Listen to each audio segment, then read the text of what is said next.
We are going live. We should be live. What is up, everybody? Saturday night here, May the 14th, 2022.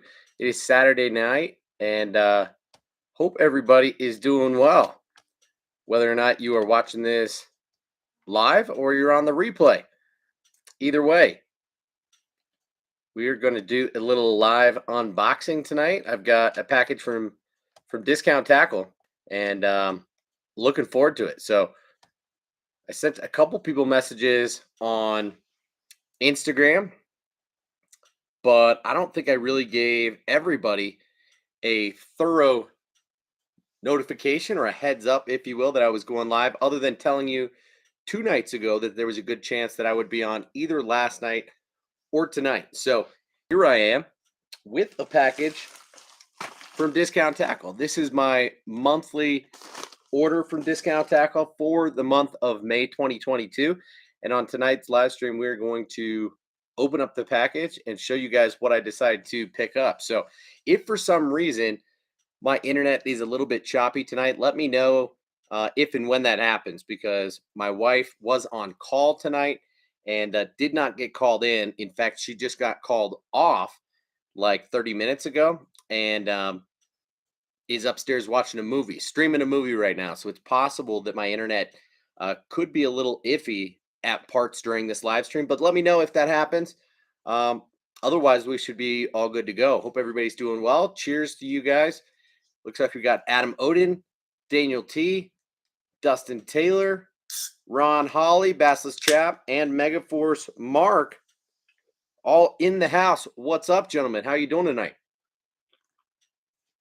As well as a few other people. It looks like there's 8 people in here right now. 3 thumbs up. Do me a favor, hit that thumbs up button real quick before we get into this live unboxing and show you what I decided to pick up this month from Discount Tackle. This is mostly soft plastic baits, but I'll show you exactly what is in there. And then I have a surprise package as well that we might open up when this is done. We'll kind of see how the conversation is going and flowing, if you will. But golly, I'm just looking at the mess on my desk right in front of me, which is absolutely insane, by the way. Probably 100 lures or more. And I still haven't yet lost this tiny little container of Mend It that I opened up the other night, which is hysterical. I don't know why I got it, other than the fact that Mend It is awesome, but totally should have gotten one of the bigger sizes. This I already did write off as lost. I almost lost it in my package, didn't even notice it there. And yeah, so hopefully everybody's having a great weekend. I took my daughter and my son out yesterday to a small pond and got lucky. Apparently they had stocked this body of water a couple days prior with not a ton of fish, but with some bluegill and some small bass. So, I did not have high expectations because the last couple years that I have fished there, the weed growth has been absolutely out of control, and there was a die off where pretty much everything in that pond was killed, and there might have been a few fish there, but they were next to impossible to target or to catch because the weeds were all the way up to the surface in the entire pond. And yeah, they have taken control of that body of water and put some stuff in the water to stunt that weed growth, and are now stocking that pond as well, which is super cool to see. So we caught, a few, maybe 3 or 4 small bass, and then about a half a dozen or more bluegill and green sunfish. So super fun to get my 4-year-old daughter on some small fish and to reel them in herself and kind of get all the feels. For kids that young, it makes a difference whether you're catching fish or you're just out fishing. And if I'm out with my daughters, they're 4 and 6, and we're not catching fish, it's not too long before they start to say, I don't think there's any fish in this body of water. Like maybe we should leave. They don't have nearly the patience or the same attitude that a lot of us do, that just being there and attempting to catch fish is half or more of the battle. And catching fish is just a bonus. They really expect to catch fish and quickly every time they go out. Otherwise, it's not nearly as fun for them. Adam says, today not only did I get to go fishing, but I spent 4 hours teaching Cub Scouts how to fish. Nice, dude. That sounds awesome. Are you camping right now? Are you sitting in a hammock or what? Daniel says he figured out what this size of mended is for. You put it inside a frog, and if the frog is bit by a pike, it auto seals the frog for you. That is a good one. Ron said, make a keychain out of it. Also, not a bad idea. Free advertising for Mend It, of course, but I think most people are a fan of Mend It. Look at how this tiny sticker for Mend It wraps all the way around the bottle and touches itself. I mean,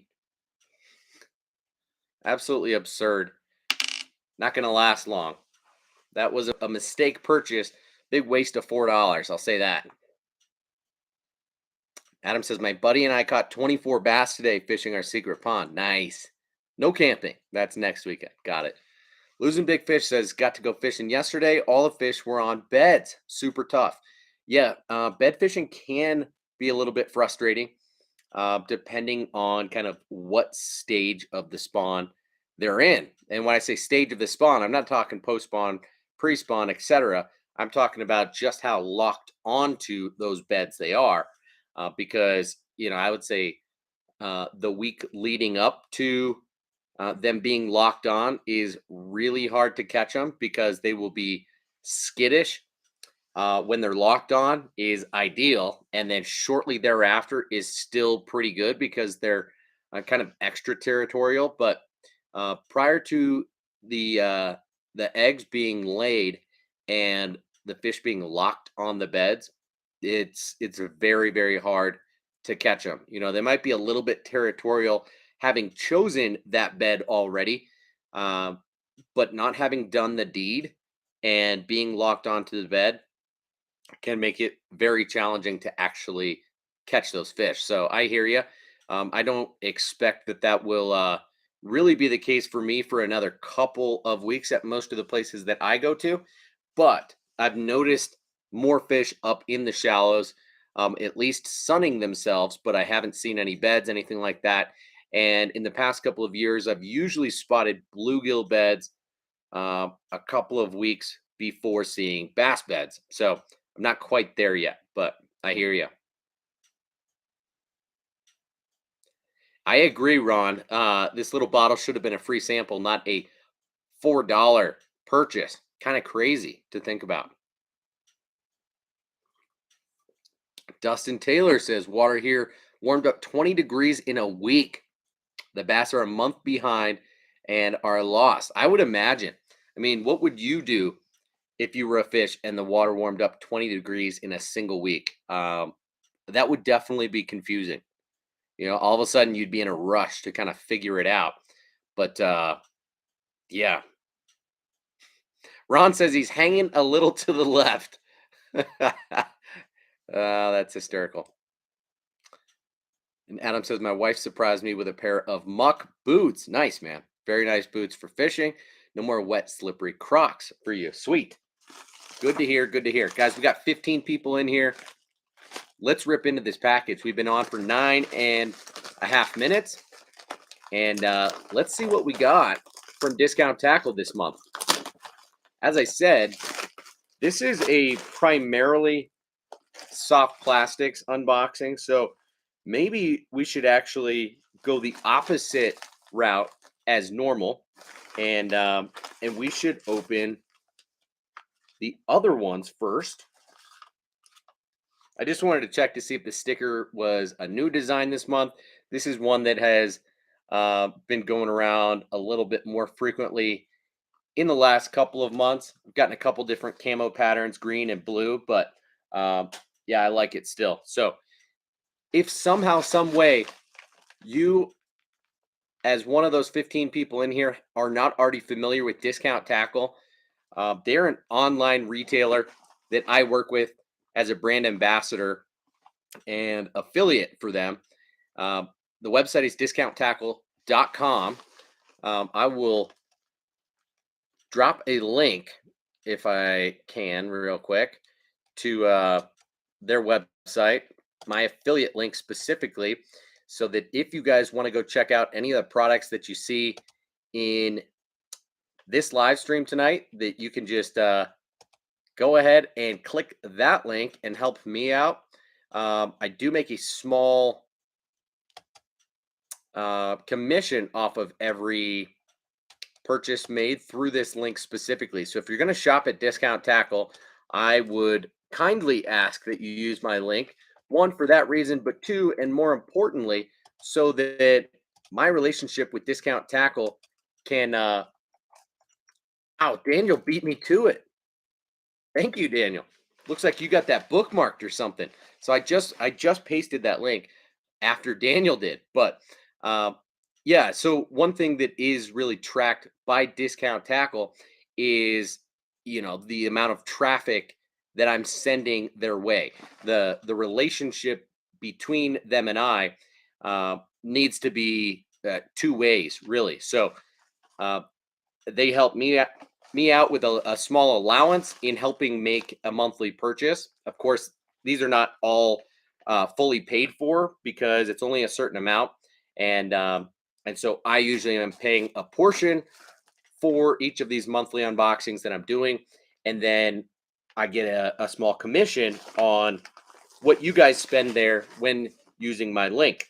But um, in exchange, there's a little bit of an expectation that that I'm helping market their website and promote their product, and suggest that you guys shop there. So Discount Tackle is, as the name suggests, a place that you can shop online and save money each and every day on everyday household name products. Uh, some of the brands that are discounted on a regular basis are Kitech, Strike King, Berkeley, Z-Man. There's a whole bunch of the brands and companies that we tend to use and shop for uh, are carried and stocked pretty well at Discount Tackle and are discounted all the time. So I do recommend that you check there first when looking to shop online. And if possible, potentially split your purchase a little bit at Discount Tackle and a little bit elsewhere, because it's not like they're going to have the absolute best selection. You do have to, just like anywhere else, shop around a little bit. Tackle Warehouse is probably going to have the most broad selection of things, and usually the best stock, but Discount Tackle is the best place to save money on a rolling basis. And the hookup tackle is the best place to find, say, hard to find JDM stuff. And so you have to know where to go. Omnia Fishing can be a good place to go, depending on the time of the month, depending on what you're looking to buy. But I would recommend shopping at Discount Tackle. I did very frequently before I started working with them. That is a big part of why they proposed that we start the brand ambassador program and work together. And yeah, the relationship has been good. My shopping at Discount Tackle has not slowed down, and that is that. So thank you to them for quote unquote sponsoring this video, if you will. Tom Mix in the house. What's up, dude? How you doing? Adam says, except Tackle Warehouse will take a month to ship your order. Hasn't necessarily been the case for me in the past couple of packages that I've bought from them. It has been a little bit quicker, been about a week. So they've been a lot quicker very recently than they were through most of COVID. But Discount Tackle is good. They will ship your order within 24 hours of you making that purchase. And then it usually takes they're in Oregon. I'm in Colorado, so it usually takes 3 business days to get to me.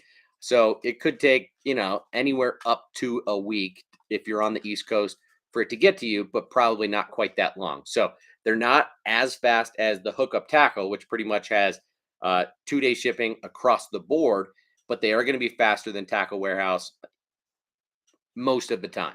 So good, good shipping, fast shipping, and free if you spend at least, I think, $59 on discount tackle. So let's get right into this. First is some scent. Uh, Honestly, I have been thinking a little bit more about scent recently, especially because bait fuel has hit the market uh, full blown, and there's a lot of hype around it. Discount Tackle got bait fuel in stock, and then it sold out within like a day or two. So I had a couple bottles of that in my cart, and it disappeared before I could pull the trigger on this purchase. So I will get it eventually, but I'm not necessarily in a rush to try it. I know that technically it's scientifically proven and all that, but I've been using scent for a long time. There's that blue camo, by the way, and and I'm always curious to try different things. I fully believe that the Berkeley Mac scent is the deal, uh, is absolutely killer, and that fish of all species are super attracted to it. It's not just smallmouth up north, but um, I think lots of different scents work. I am not going to go full bait fuel mode and just say that any oil based scent is a myth and that you shouldn't use it or try it because it's used to catch fishermen and not fish. But you also can't deny the science in that what they've done seems to probably be legitimate and could be the next big thing when it comes to scent. Um, and the biggest thing is the fact that it doesn't stink. So it's not going to stain and it's not going to stink everything up where you are, which is awesome. But, apparently the fish can sense and smell something that we can't in that bait fuel. And I think that's cool. But as for whether it catches more fish than other scents, I don't know that. So here's a scent that I picked up that I hadn't tried before, but have pretty much only heard good things about. And this is the Mega Strike. Okay. Now, I thought this was the like original scent. I don't know that it's specified at Discount Tackle at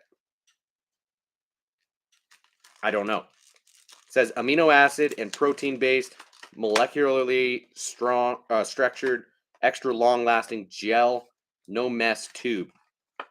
So this is like a 2 ounce, 4 ounce. What is it? Well, 28 grams doesn't help me. It's this big.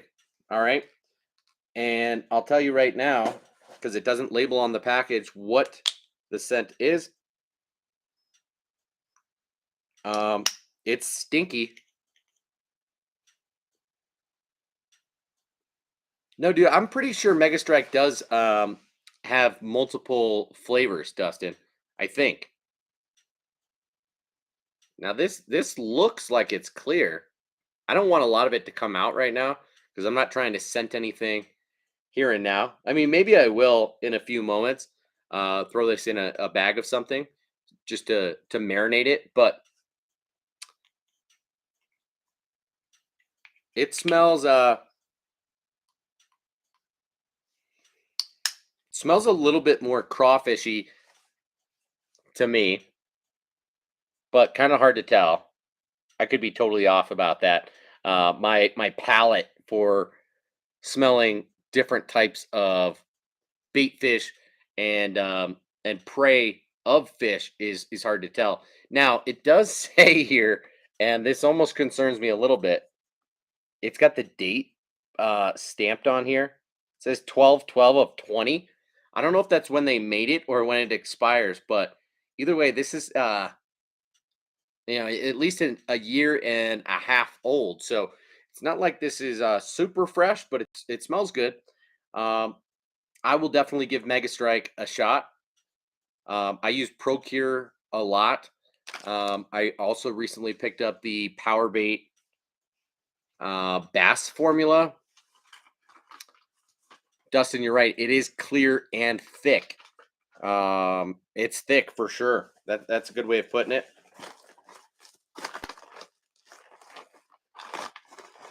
So I've only got a few other things that are not soft plastics in here. One is another of the Evergreen Grassripper swim jigs. And this specifically, as I've told you guys before, I'm a big fan of 1/4 ounce swim jigs. And this is the Beehive Delight color. So I don't think I already had any of these swim jigs in the Beehive Delight color. I kind of was just making do with what I could find. Uh, and mostly had these really shady type of patterns. This is the spot remover with that super silver head. Fire craw. I've been throwing the bluegill, but their bluegill is quite a bit more. It has like a variety of color. It's that Brett's bluegill color, and the Beehive Delight has really been a winner for me when it comes to the jackhammer chatterbait. And so I just decided, I don't know how long ago, a month or two ago, that I'm going to go a little bit harder on swim jigs this year.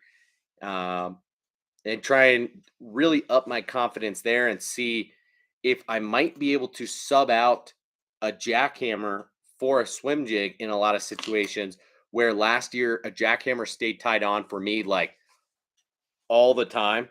Um, so we'll see about that. I'm not sure, and I might save the last hard bait here for last potentially, but oh, sorry, I am way behind on the comments right now. I don't know what happened here. Daniel says, oh, sorry, just greeting everybody. I appreciate that, Daniel.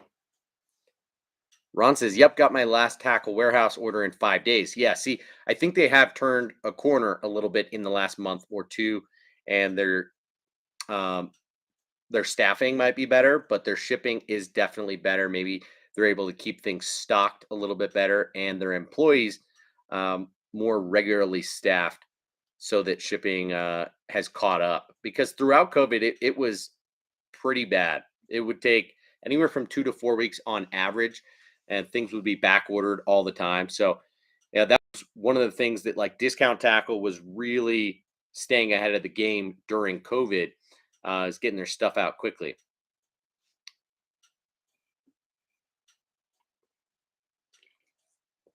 Daniel says, I've heard Gabe, aka THM, talk about it. Um, said the odd thing to us is that it has almost no scent. Yeah, bait fuel, that's the thing. I think a lot of fishermen are just going to be suspicious of it because it doesn't have scent, at least to us.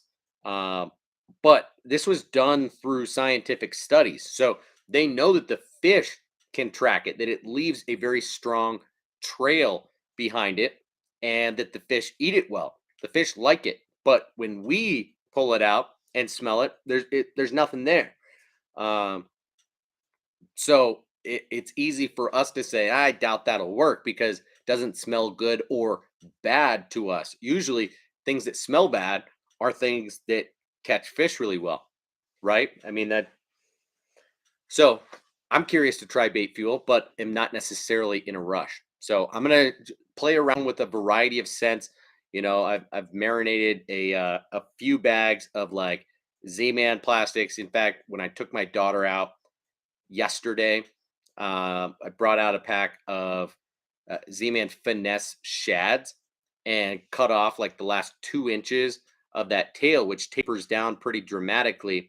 And we used that last little tail section on like a trout magnet jig head, and we're wrecking the bluegill and bass on that thing um, in like a watermelon red color, I think. And it was soaked in Procure trophy bass scent.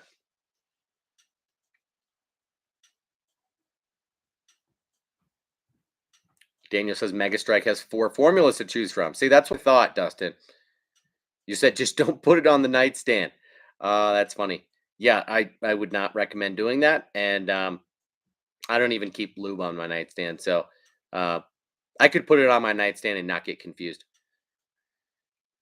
Adam says, never tried any scents. I fish a lot of Zoom plastics and wonder if it's worth a try. I would say yes.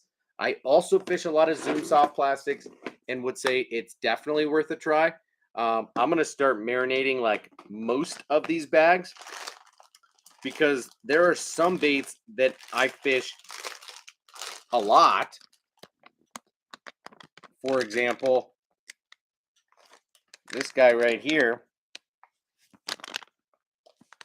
Whatever, the Magnum Finesse Worm from Zoom, the Swamp Crawler, the Ultra Vibe Speed Craw, Ultra Vibe Speed Worm. You know, there's a handful of baits that I fish kind of a lot, and might even be using the mid-size Brush Hog this year, which I didn't get a chance to try this past year. Just picked one pack up, and yeah, Zoom is one of those companies. Zoom, Z-Man, Yamamoto, a handful of others that just don't come scented at all. And I think it's absolutely worth giving a shot. It definitely couldn't hurt, right? I don't think the fish are smelling the plastisol, but I think there's a good chance that they would smell the scent if you're putting it on Zoom soft plastics. So you said you've been killing it on the baby brush hog. Well, maybe you've been killing it. You would have been killing it that much more. The baby brush hog is awesome, by the way. That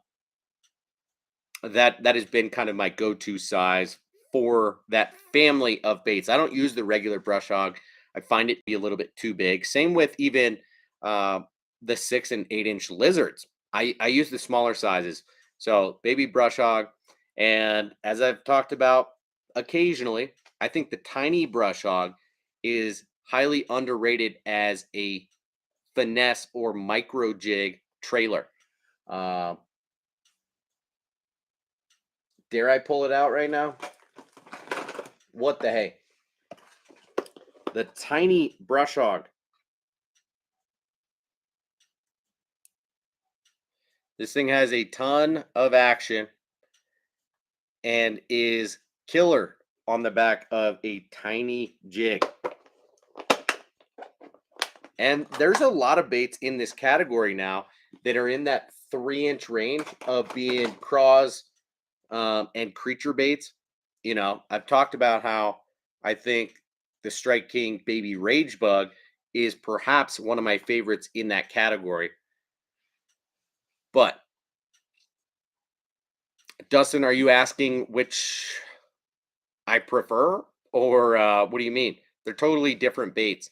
You throw the baby brush hog on like a standard Texas rig or a wobblehead or a Carolina rig, but honestly, you're going to throw the tiny brush hog on the back of a tiny jig or on a Ned rig or a bear hook. You know, maybe the Z-Man football Neds, perhaps, but it's a really tiny profile bait. That's pretty much the only way to throw it.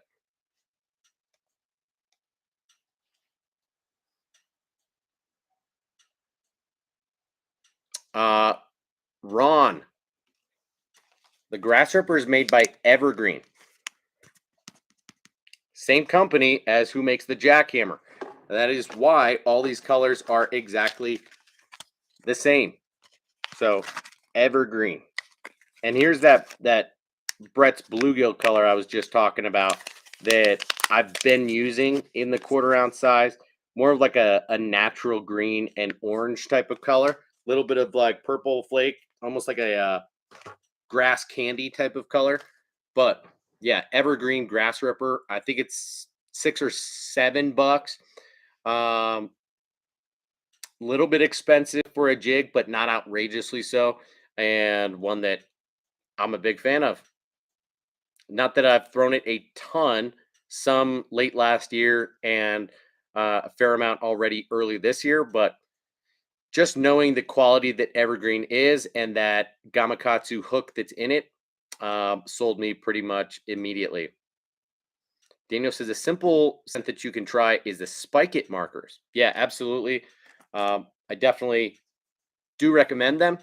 Um, and I've got a bunch of them. You know, I've got orange and chartreuse and black. You know, you use them for different things. I use them just as much to color my baits as I do to scent them.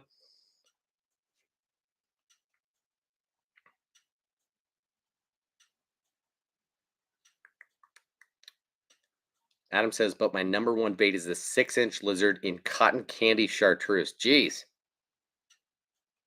Interesting. That's one I don't have experience with.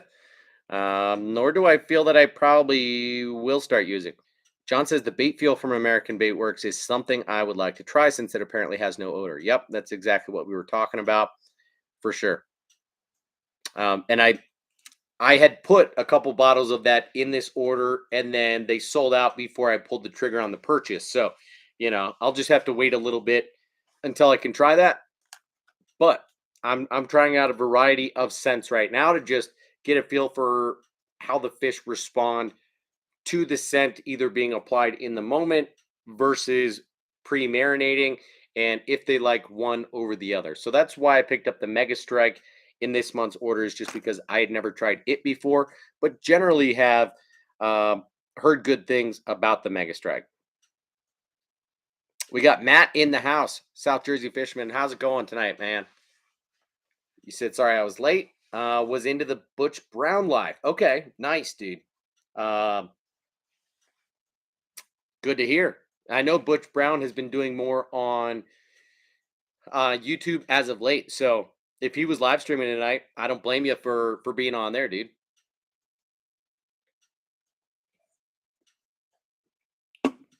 Oh no, Dustin, that was definitely the tiny brush hog. The baby brush hog is like a 4-inch bait. Tiny brush hog is 3 inches. It's smaller in every dimension by a while, dude.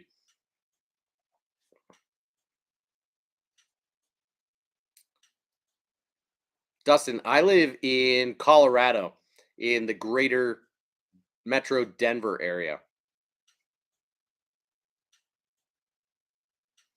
Matt says, John, that bait fuel scent kind of reminds me of that Eco Gear aqua scent that the hookup was selling. I don't know much about that, but sorry, I can't weigh in on that.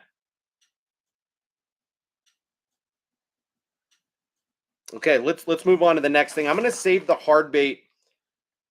No, I'll whip it out. Who cares? So if you guys remember, um, I was floored by a product that I opened like a month ago in my discount tackle unboxing, and I saw that there's a new bait by the same company that has been released and has some of the same technology in it, and that's the Shimano Flash Boost technology. And this is the World Pop, I believe it's called. Is it? The WP69. I assume it's called the World Pop. I don't know 100%, but this thing is a topwater popper. It weighs 3/8 of an ounce and is 2 3/4 inches long. So, kind of a traditional size popper, perhaps a little bit longer than normal, but seems like a standard size. Not a huge popper, but also not a small one. So I kind of like that it's right in the middle. But this is a smelt color, I believe. I don't know if it's going to say on the package. Discount Tackle didn't have a huge color selection, but I did like this color pattern. Smell and check this puppy out. So it's like a ghost minnow type of pattern. Little bit of white hits on the throat and on the tail. It's got that red cupped mouth, brown back, but look at that flash boost technology. That is absolutely crazy the way this thing just rocks back and forth with little to no movement of the bait. I will hold this thing still. We'll get it to stop, or try to at least. I swear, I'm not moving right now. Come on, baby. Of course, it's gonna kick again as I try to stop it and show you what this thing looks like from the side. But you give this bait just a little flick, and that thing gets going like crazy. So the angle of the face is nice. Looks like this is a bait that you could work fairly quickly. But with that flash boost in it, I would imagine that that might do a lot of the work for you. Let's see if it's got kind of a subtle rattle in it that goes in both directions. So you get that subtle front to back if you're chugging this thing along, but if you're walking it, you're going to get a little bit of a knock in it. So very nice. I like the sound. I like the look. WP69 comes with a feathered treble on the back. These treble hooks are very sticky. Seems like a very high quality popper. And I'm excited to try it. Now, it was 20 bucks, so it's not like it's a cheap popper. None of the Shimano hard baits that are on the market. But when I purchased that one jerk bait and saw the weight transfer system in it and that flash boost technology in it, and then saw it in the water, I like it. I like it.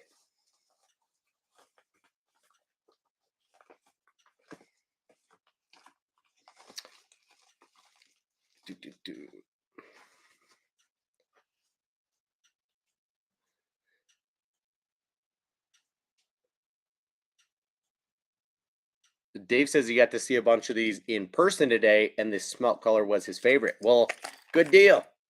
Nice, man. Dustin says, wow, that reflector in the bait is going off. Yeah, no doubt. And I wasn't like doing much to set it off either. Pretty crazy. Yeah, Ron, you're right. We do know that it catches fishermen. Seems like a cool idea, right? I mean, I don't know why nobody's thought to do something like that. Just put something on there that at the smallest amount of movement is just going to rock back and forth inside the bait. That's pretty sick. Yeah, stock hooks on that bait are super sticky, very high quality. They're round bend treble hooks. Look like perhaps in the ballpark of like a size 4, perhaps a size 5. They look appropriately sized. You could probably go just a little bit bigger, but I don't see much of a need to do so. Tom says, I prefer the double-ended spike at markers, chartreuse and orange. I figured out how to reload them if they dry out. Interesting. But they last multiple seasons if you use it almost every day. Wow.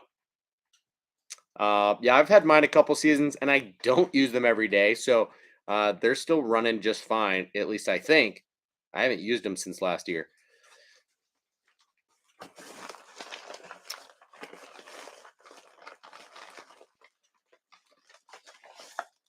Yeah, Dustin says years ago you could change out reflecting color cards in a Bill Lewis rattle trap.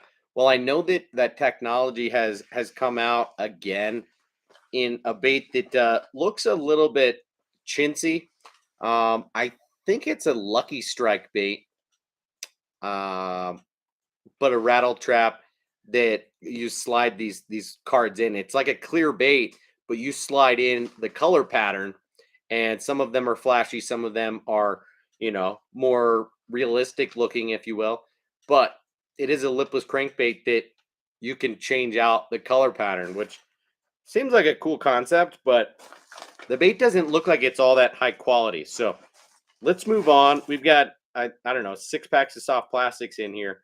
And I think it's kind of a lot of swim baits, if we're being honest. Soft plastic swim baits. So let's start with this guy right here. And this is the River to Sea D Walker 100. Now, I have this bait in, and I don't know where it is, but I have it in the bigger size, which is like a 120, more of a true 5-inch bait. And this D Walker 100 is a 4-inch bait. So I envisioned that 5-inch bait to be a standalone swim bait, and this 4-inch to be a trailer or a slightly more finessey standalone swim bait. And either way, I don't quite mind what I end up doing more of it with. But if you guys follow Tactical Bassin, you'll know that this is a bait that they not only rep pretty heavily, but have shown underwater footage of. And so there's a few things to note about this bait. One, it's got a decent amount of tail kick. Okay. I say decent because it's probably only the top 20% of the bait, but it is a very thin tail that kicks pretty hard. And on top of that, this plastic is very durable, like super stiff. But as you can see, at least in this 4-inch, I didn't notice it with the 5, but this guy has a cutout belly slot. So you can still rig this thing weedless very easily on, like, you know, a 3-aught or 4-aught potentially, even, because that tail and the bait doesn't bend all the way down. You don't have to be concerned. You can rig this thing all the way to the back of the hook slot and be just fine. Probably put a 4-aught hook in there. Now, this color pattern I really do like. I think it's called Silver Side. Silver Side. It looks very natural, kind of minnow, shaddy, and I can see this being awesome as a standalone swim bait or as a trailer on a jig, specifically a swim jig. And if you've watched Tactical Bassin's underwater footage of this bait and other swim baits that are in that kind of smaller size, anywhere in the 4 to 5-inch range, this thing has a really unique action. And part of it is the profile of it. So it's got more of like a flat bottom and then a conal type of shape on the top. So this is a like triangular shaped bait. And on the swim, it has a pretty aggressive, not head wag, but like up and down head movement to it, which makes the kicking that much more dramatic. And when you slow down the footage, or when they slow down the footage, it looks like it's almost like a swimmer in the water, like a person swimming the butterfly, like their back feet together kicking down. So where a lot of other baits, you can see that tail kicking side to side to side to side, perfectly consistent on slow mo. Whereas a regular, it just looks kind of all over the place. But when you slow it down, it has that perfect bop, bop, bop, bop. This bait actually looks like it's going bam, bam, bam, bam, bam. And that's because the head is rocking up and down. And it's just got a very unique action to it. And one that has always caught my attention. But I can see myself throwing this on a swim jig. So given that I plan to throw a swim jig more this season, as I already talked about, I thought I'd pick up a couple more trailers that might suit different situations. So the 4-inch D Walker from Savage Gear was one that I did want to pick up in a smaller size, in that 100 instead of the 5-inch. Matt says, Tyler, did you see the Amakatsu crawler frog style bait? It looks pretty interesting. I think some US companies will copy the design soon. No, I have not. But when you say crawler frog style bait, that seems weird. A crawler style bird makes more sense. A crawler style, um, anything terrestrial makes a little bit more sense, but a frog, I don't know. I'll need to look at that. Why don't you send me something on Instagram about what the name of the bait is? Because I did not see it. And it's funny that you guys mentioned that at the same time. Aventa crawler Vazel. I will never remember that, but one of you guys send me a message on Instagram or an email at hooksetsarefree18 at gmail. Remind me of that bait and I'll check it out at some point. So what else? Let's stay on swim baits because there's a couple more. So along the same lines of a bait that is very durable, like a super tough and relatively thick soft plastic, but has a good action despite that, is the Storm Largo Shad.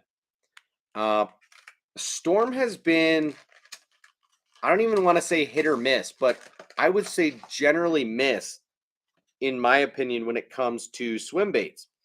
I'm not a big fan of most of the products that they put out when it comes to soft plastic baits, the storm baits. But this Largo Shad is one that I was curious about when I first heard about it. Obviously, people like Jacob Wheeler are talking it up big time. And then again, it was in a tactical bassin video that I saw that it actually has a really good action for how stiff the plastic is. You can see as I hold this thing up that the tail does not bend over at all. But as I swing this thing, you can see that it has a very consistent kick to it at, say, a medium or medium fast retrieve. So I had originally picked up a pack of the 4-inch baits in the bluegill color. They make these in some HD color patterns. So I think this is called Live Threadfin Shad. Pretty sweet color pattern here. It has kind of some purple stripe to it, that black back, and a little bit more brown than it does silver on the sides. Live threadfin shad. This tail is a little bit unique of a design because it has this hole in it, as you can see there. So you can actually cut this bottom section off and make the tail a little bit more aggressive and thin, if you will. So just for the sake of showing you, and because this bait comes with 7 in a pack, I'll do that right now. I don't have a pair of scissors on me, so I'm just going to try and be a little bit careful in removing this tail. So just pulled off this tiny little section of plastic that was attached, and now you see I've left just a tiny little amount of leftovers there. But now the tail is thinner. It doesn't come down and attach as low. And so you're going to get just a little bit more kick, a little bit wider of a kick out of this thing. Probably not dramatically so, but you can see when I do that you get a little bit more. So anyway, this is the Largo Shad in the 3-inch. So I really see this as a super finessey, a ball head jig type of application, or to throw on a drop shot if I'm going to be drop swimming and wanting to throw a bait fish specifically to where I'm sight fishing for bass. And I see that the bass are not cruising and leaving if they're hanging out in a specific area, and I know that that's really what they're eating. I'd love to have a bait like that I can either cast way past them and swim it through on a drop shot, really control that depth, or just kind of pitch it toward them and allow a bait like that to do the work, uh, because I haven't necessarily seen what it does on a dead stick type of retrieve, but I almost have a feeling that it's not just going to sink straight to the bottom, especially if you keep a tight line. That bait's going to remain fairly horizontal in the column. And don't quote me on that. I could be totally wrong, but compared to most other baits that are heavily salted, I think it's going to do a fairly good job of staying in place. So that is one thing that I envisioned doing with the bait that I might change my mind about moving forward. We'll see about that. So one other soft plastic swim bait that I did get that I hadn't ever tried before, um, swim bait, is the Megabass Hazadong Shad. I don't know, call me crazy for never having tried it before, because I know that it's got a great reputation across the board. I know a lot of people use them, and I'm perhaps late to the game in trying them. Some of these tails are maybe a little bit twisted up. Um, Not a huge deal.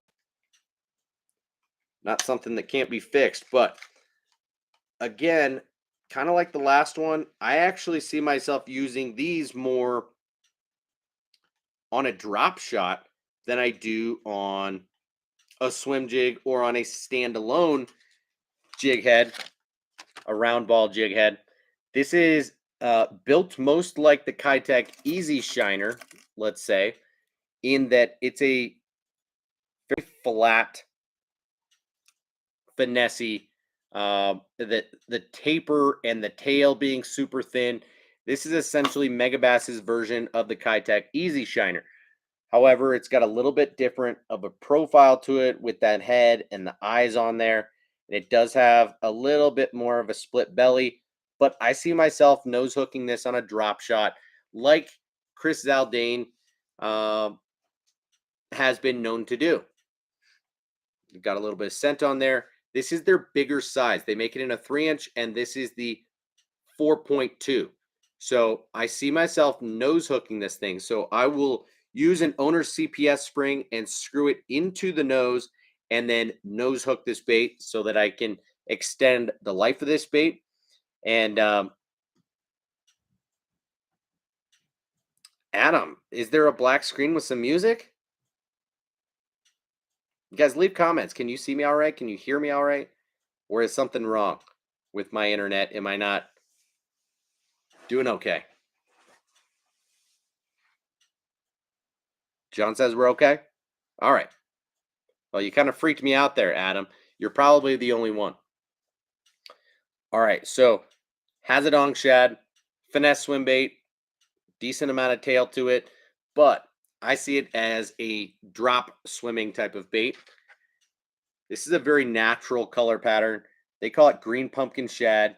So, theoretically, if I wanted to, I could throw it on a green pumpkin shad jackhammer chatterbait, and I think it would be awesome.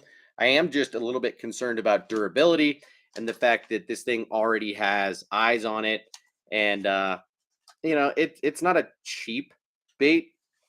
It's also not crazy expensive. I think they're like $6.99 for a pack, but you get 5 in a pack. So if on a chatterbait they only last 1 or 2 fish, but on a drop shot and using a CPS spring, they last quite a bit longer, then that will be how I end up using this bait. So that's a super natural color pattern. This, on the other hand, is a little bit less so, and this color is called Disco Stain. It's weird how, I open these up and the first instinct for me is to just correct them in the package. It just make them all nice and neat, but of course, the first time I go out on the water, they're gonna get all kinked back up, and it is what it is. It's just kind of OCD of me. Do you guys do that too? So this is more of like a motor oil mixed with I don't know, more of a watermelon back. But that is a pretty sweet color. Bunch of gold flake in there. And I'm not mad about it. Looks really interesting. I think in stained water or even clear water that this thing would probably like almost glow underwater. Pretty wicked color pattern here. So Megabass Hazadong Shad. I can't explain why I haven't jumped on board until now, other than the fact that, I've been a big believer of Kitech swim baits and have used those primarily as swim jig trailers and standalone swim baits. And then when it comes to swimming a drop shot, I haven't done it so much with a swim bait, other than say with a couple of the Z-Man Elastec baits, like the 3-inch minnows, or even the Slim Swims, maybe one other. But a Hazadong Shad, I don't know. When I saw them on Discount Tackle, decided to take a peek at them online, and saw a video of Chris Zaldain drop swimming it, and caught my attention kind of right away, and something triggered in my brain and thought, you know what, probably ought to give that a shot. Also, they had an underwater shot of it, and it looked really natural on a nose hook on a drop shot underwater when he was not working the bait uh, very quickly. Wasn't even swimming it really. So there's 3 more things in here, and they're all Z-Man. So first is a bait that's not new to me. Last year it was, surprisingly, kind of like the Hazardong Shad. I have been late to the game on this bait specifically, and this is the Hula Stick. I didn't get into Z-Man until like, I don't know, 2017 or something like that, maybe even 2018. And so I started with the Finesse TRD. It was right around then that the TRD Ticklers came out, and hard not to jump on the whole bandwagon that is all of the Z-Man Ned Rig baits. So I love the Ticklers. The Hula Stix has been out a lot longer than the Ticklers, but after the Ticklers had a lot of success, then Z-Man released the Bang Sticks like 2 years ago, which is a Nico rig specific bait, and I love that bait too.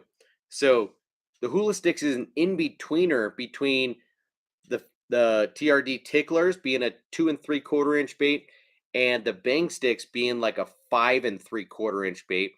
So the Hula Stix is a 4-inch bait and is one of the OGs. It is really what inspired the other 2 that I just mentioned. It's got those 4 tentacles on top. It's a stick style bait, but 4 inches in length. So this is really kind of an upsized Ned rig bait.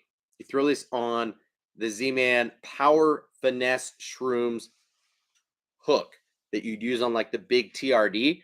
But one thing that's interesting is this thing has some taper to it. So it's actually fattest in the middle and skinnier at the base. So I don't know, you might need to trim it down just ever so slightly so that it butts up perfectly onto a Ned head.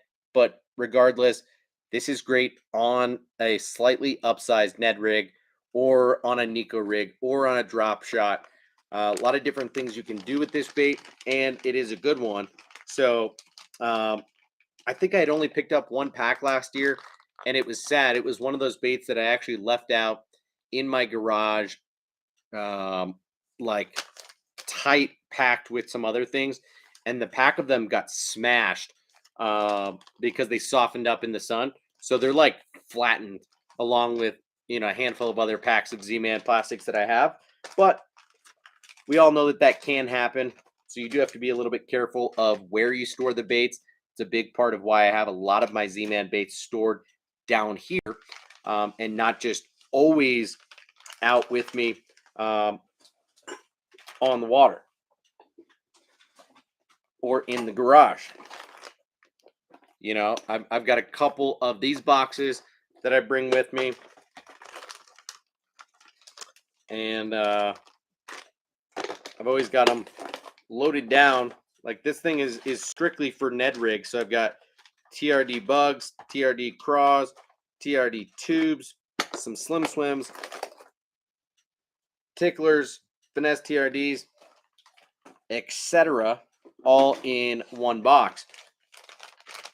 Last thing that I picked up is a new bait for me.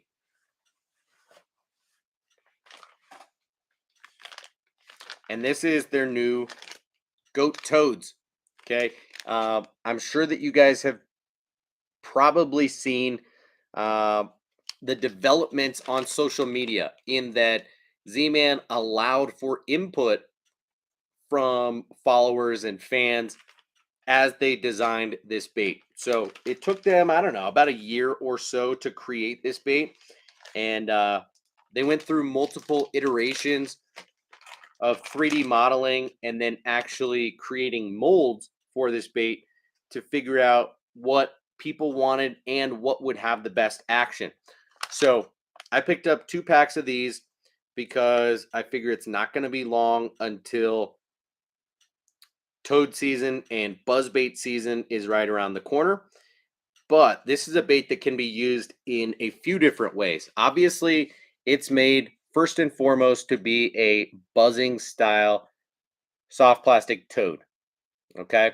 It's got thicker kicker legs on it than the other goat style baits, which I think is going to give it a little bit more pronounced action, which is good to see. I kind of figured that it would be very similar to the goat. And so I was hesitant to get this bait in the first place, but I am surprised to see that there's a different angle on these kickers. So it is going to kick a little bit wider and not as much in line. And they're also thicker. So they'll probably thump a little bit harder. And this body has a lot more shape and thickness to it than I thought would be the case. So, you can see as much as you want in pictures, but actually seeing and holding a bait in person is a totally different ball game. So you can see how deep this belly slot is. I would say it's to the middle of the bait. This the body has a lot of meat to it. So it's not nearly as flat or as thin as you would think, or as like its predecessors in the finesse frogs and the what's the bigger one called? I don't even know if I've got it here. I mean, I know I have a pack of them, but I don't know where I've got it sitting right now. But the standard size frogs it's a flat like ribbit, Stanley ribbit style bait, and this guy has a lot more shape to it, like a real frog does. It's got a fat nose, so I think it'll hold a hook really well. And then it does have that belly slot, so it'll be easy to penetrate. But I wonder about these ridges on the back and whether you might be able to throw a double frog hook and tuck them into any of these ridges or not, or if it's just, to look toadish. I don't know, but that's something I will play around with. Obviously, it's going to be hard to rig on a screw lock style hook, but doesn't quite matter. You can throw this thing on a standard EWG and it'll do just fine. Don't need to throw it on a screw lock at all. But these things come 3 to a pack. This is the copper truce color, which I do rather like. It's like a I don't even know how to explain it. It's got a swirly type of back with some copper red type of flake on the back, and then it's got kind of a purely chartreuse belly on it. Copper truce is a sweet color. You guys ought to have it in a lot of Z-Man's baits if you don't already. And then the other color that I got that's a bit less natural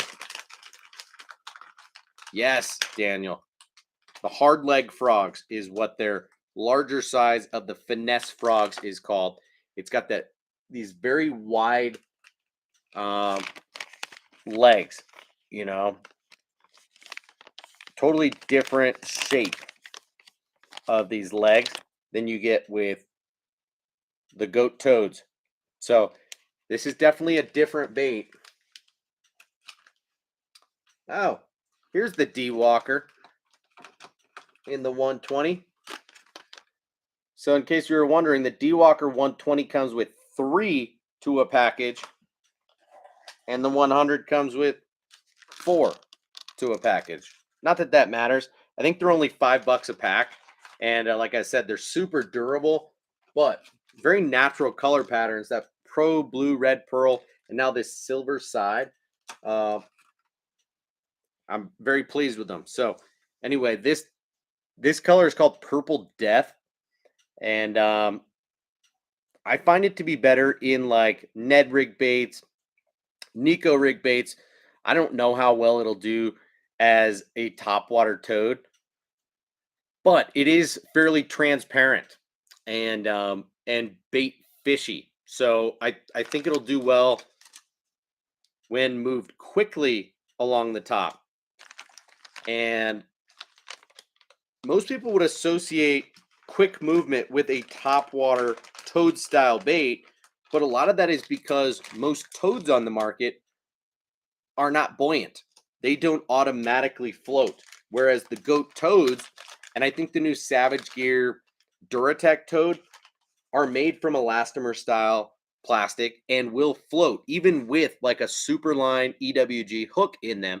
And that is a super cool feature. So you can work them almost like you would a whopper plopper compared to a buzz bait. So if we're making a an analogy, you know, the goat toads is to the whopper plopper as the Stanley ribbit is to a buzz bait.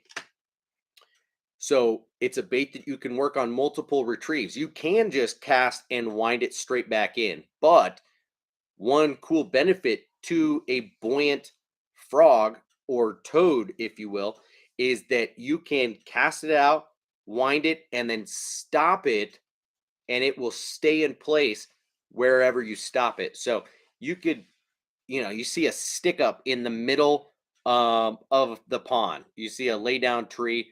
You know exactly where is the highest percentage portion of your cast. So you're obviously going to want to cast past it and bring it by, but you might as well play around with your retrieve when you're coming by that high percentage area. And a lot of times the key is to kill it, let it sit in their face, and then start it back up. That is what will trigger a bite. Has caught me some of my biggest fish before, especially on a whopper plopper. So I look forward to trying that on a toad style bait that is buoyant. So that right there makes up what I purchased from Discount Tackle this month, and all for like, I don't know, 65, $70. So not a lot of it was highly discounted. You know, the Mega Strike was a good deal. And, you know, a bunch of the other baits were like, I don't know, 10, 15% off. So the Z-Man, the Storm Largo Shads, but the River to Sea, D Walkers, the Mega Bass Hazardong Shads, and the Shimano World Pop, those are all baits that Discount Tackle cannot discount. So really, they are minimum advertised pricing, map pricing. Um, they are baits that and manufacturers really that require all retailers to charge the same amount. They can't be discounted at one place or another unless say they're discontinued or if the store is having a sale all across the store. That might be an exception, but otherwise, yeah, I want to say I probably saved $10 on the order. You know, a little over 10%, something like that. But I've got one other package, and I'll leave it up to you guys whether you want me to open it on this live stream or you want to just chit chat. Let me turn this around so you don't see my address, and I'm going to pee real quick before we get into it. You guys talk amongst yourselves, decide whether you want me to open this package from 6 cents or have us talk about, a specific topic or what have you.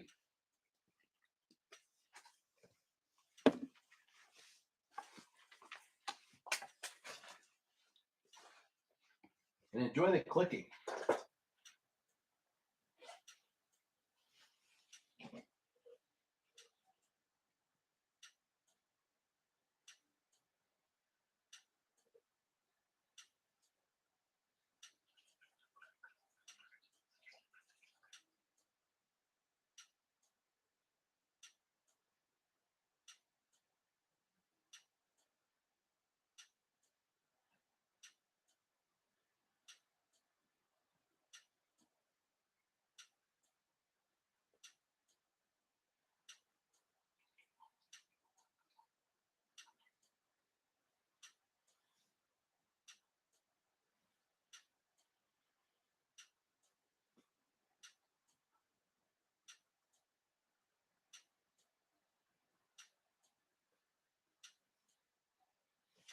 Well, I'm hydrated. That's a good thing.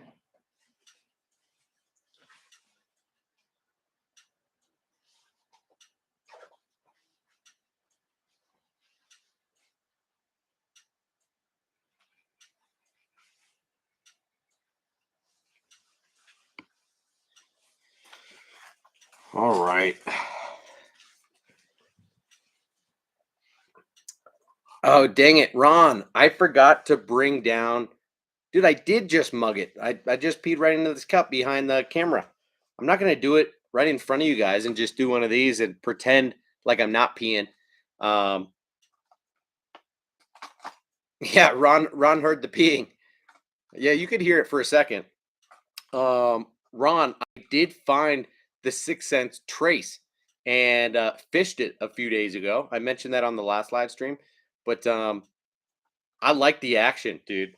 In fact, I got a little picture of it um, and a swimming video. I'll just send it to you later, and then probably post it on Instagram here in the next couple of weeks. But when I was digging through that package, I also found a 6 cents crush square bill that I had purchased. I didn't know that I forgot that I had bought this thing because I really haven't ventured out a lot in the way of square bills until this past off season. And so still to this point in my mind, when I'm thinking of throwing a square bill, I'm mostly thinking of throwing either a Lucky Craft LC 1.5 or a Strike King KVD 1.5. But the crush from 6 cents is a really good one that I think a lot of people have adopted over the years. And this Rayburn, sorry, is it called Rayburn Ghost? What's it called? Oh, it is Rayburn Ghost. This is essentially their like Ghost Minnow type of pattern. It has a little bit of flash in there, little coloring on the scales or the fin, little hit on the tail, some silvery finish on the belly. Very natural see-through color pattern. This is the silent, the Crush 50S. They do make a rattling version, which is the 50X and the 100X.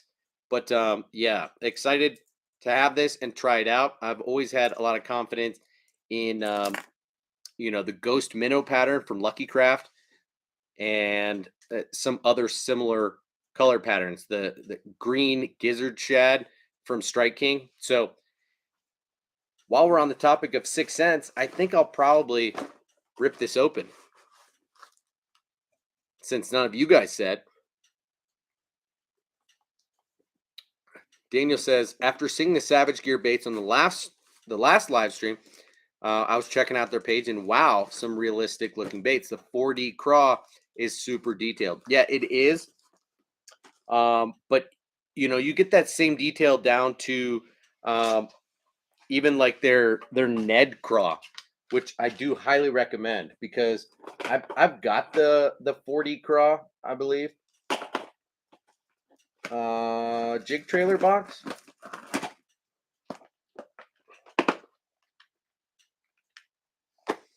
So here's that 40 craw rigged on an owner weedless football head. Super realistic, right? And one cool feature about this bait is it's actually hollow in this middle section of the bait where really you're meant to rig your hook through. So allows for slightly better hookups because it's hollow right in here. So you could add scent, you could add a rattle, but really it's for hookup ratio and neutral buoyancy more than anything. But yeah, the bait is very realistic, and it's a good one, no doubt. But I was fairly surprised, and I will say pleasantly surprised, when I picked up the Savage Gear Ned Craw last year. And as you can see, a couple are missing from this package because I did fish it with some good success last year. This is a downsized version of that bait. This is just a Ned rig size, and it's made from Duratech. So the 3D craw and the 4D craw are made from like a standard plastisol, but this bait here is that same profile, same design, just made from Duratech. And so this is not hollow in the main portion of the body, but you have really the exact same design, um, and all the same color patterns. This is essentially a juvenile molting crawfish right here in this mud bug color. These come scented, and it's a really good bait. Super durable as well, whereas the original 3D and 4D crawfish are not quite as durable. When I say not quite as durable, I mean not nearly as durable as the Duratech baits, but they're still reasonably durable. I'll say that.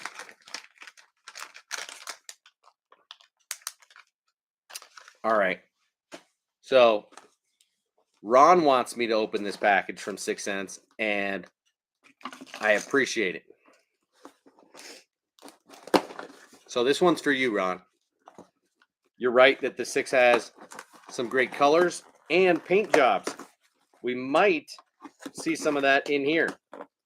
We might also see some of, I don't know, some of the newer baits that they've come out with. So when I shop at 6 Cents and from 6 Cents direct, I have kind of two strategies that will help motivate a purchase. So I look at the new arrivals and check to see what baits have been released recently or that are new-ish that I have not picked up. And then I also look at their sale items and look at the baits that they have that are in stock and are a really good deal. So I will start with those first, with the baits that that were on sale that I don't either don't already have or had another reason for picking up. So this one right here, I picked up because I didn't already have it, and these guys were discounted pretty reasonably so. I don't think there's an invoice in here, so I won't be able to tell you exactly what I paid for them, but this is the 6 Cents Crush square bill, like I was just showing you, but in their downsized mini 25 version. Okay. This is the mini 25X. So this is going to be the rattling version. I picked up one, ghost shad type of pattern and one bluegill. And specifically, they're called Ghost Pro Shad and Custom Bluegill. So let's start with the Ghost Pro Shad. And in terms of specs, These baits here, ow,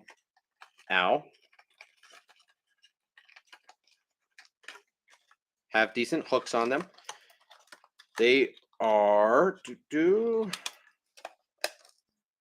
I hope they're spec'd out, 50 millimeters long. So this is a 2-inch bait. Really little guy. I appreciate that. It's a 1/4 ounce and it dives 2 to 4 feet. So there's a couple things in those details that really led me to make this purchase. One, I do throw, what? So this is the 25X, but that is the absolute faintest rattle I've ever heard. I would not call it a rattle. And it's probably stuck right now. I'll see if I can free it at some point, but this 25X is more like a 25S. I don't know if that's going to affect the way that this bait runs or not, but I picked this bait up because it is a small body and it runs shallow.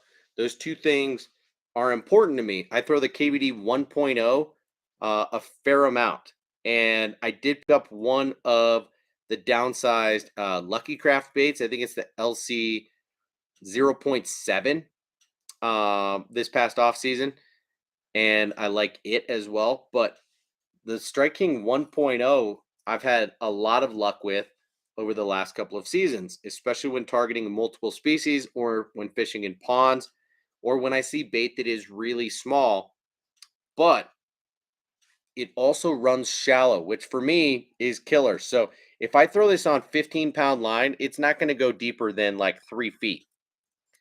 And this is a pretty sweet ghosty type of color pattern, but with a lot of iridescence to it. So you see in some light, it looks more green, the hint of purple. In some light, it looks a little bit more blue. And I like it. Okay. That thing was a little less than $5. So hard to pass that up when it's coming in at like $4.88. I agree, John. Stuck rattles can be a good thing.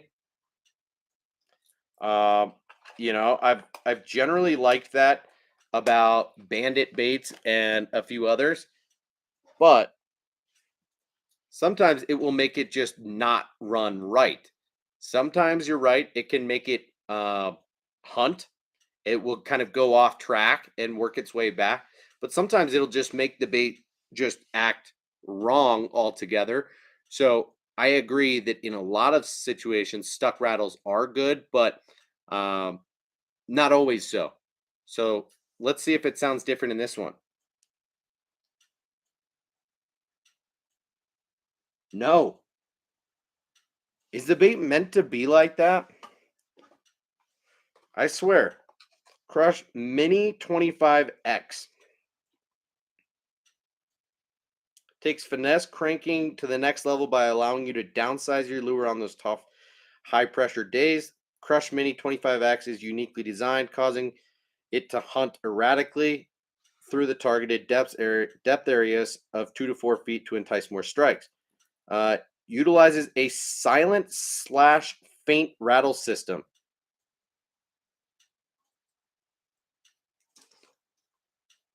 I swear I can only hear the split rings. Well, weird. So maybe they don't make it in an S, but only the X, and they call it a silent slash faint rattle system. And they're not stuck after all, but they say that it does hunt. So I could be wrong. This is that custom bluegill color. I do like the look of it. Green back, blue nose and cheeks, yellow side. Looks beautiful. I like that for sure. And you're right, Daniel. It's possible that they designed it so that the rattles are intentionally stuck, but I don't know about that.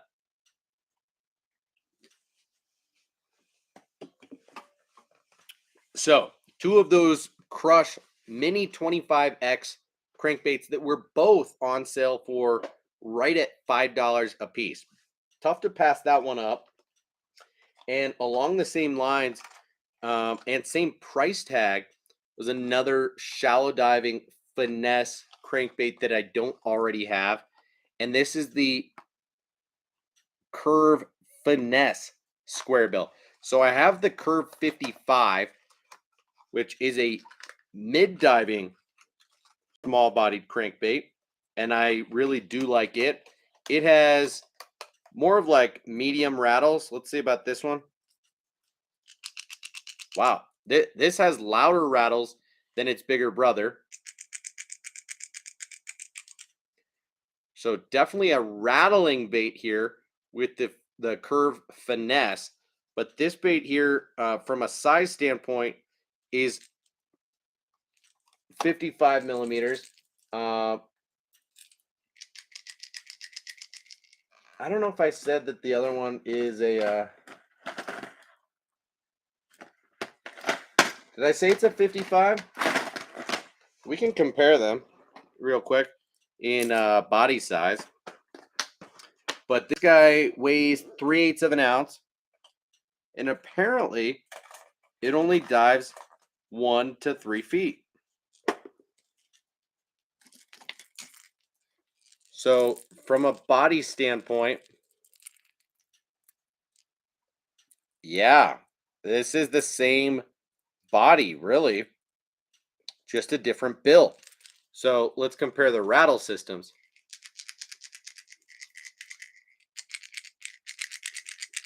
I guess it's the same. That's louder than I remember. Sounds the same to me. So they took the same body, same blank really, and they just redesigned the bill. So whereas the original Curve 55 is a mid diving crankbait, right in that 4 to 8 foot range. This is like a wiggle wart style bait, pretty fat body. They decided to take that bait and redesign the bill, put a tiny little bill on here. Look at, compared to this fat body, how skinny and short this bill is. So it dives 1 to 3 feet.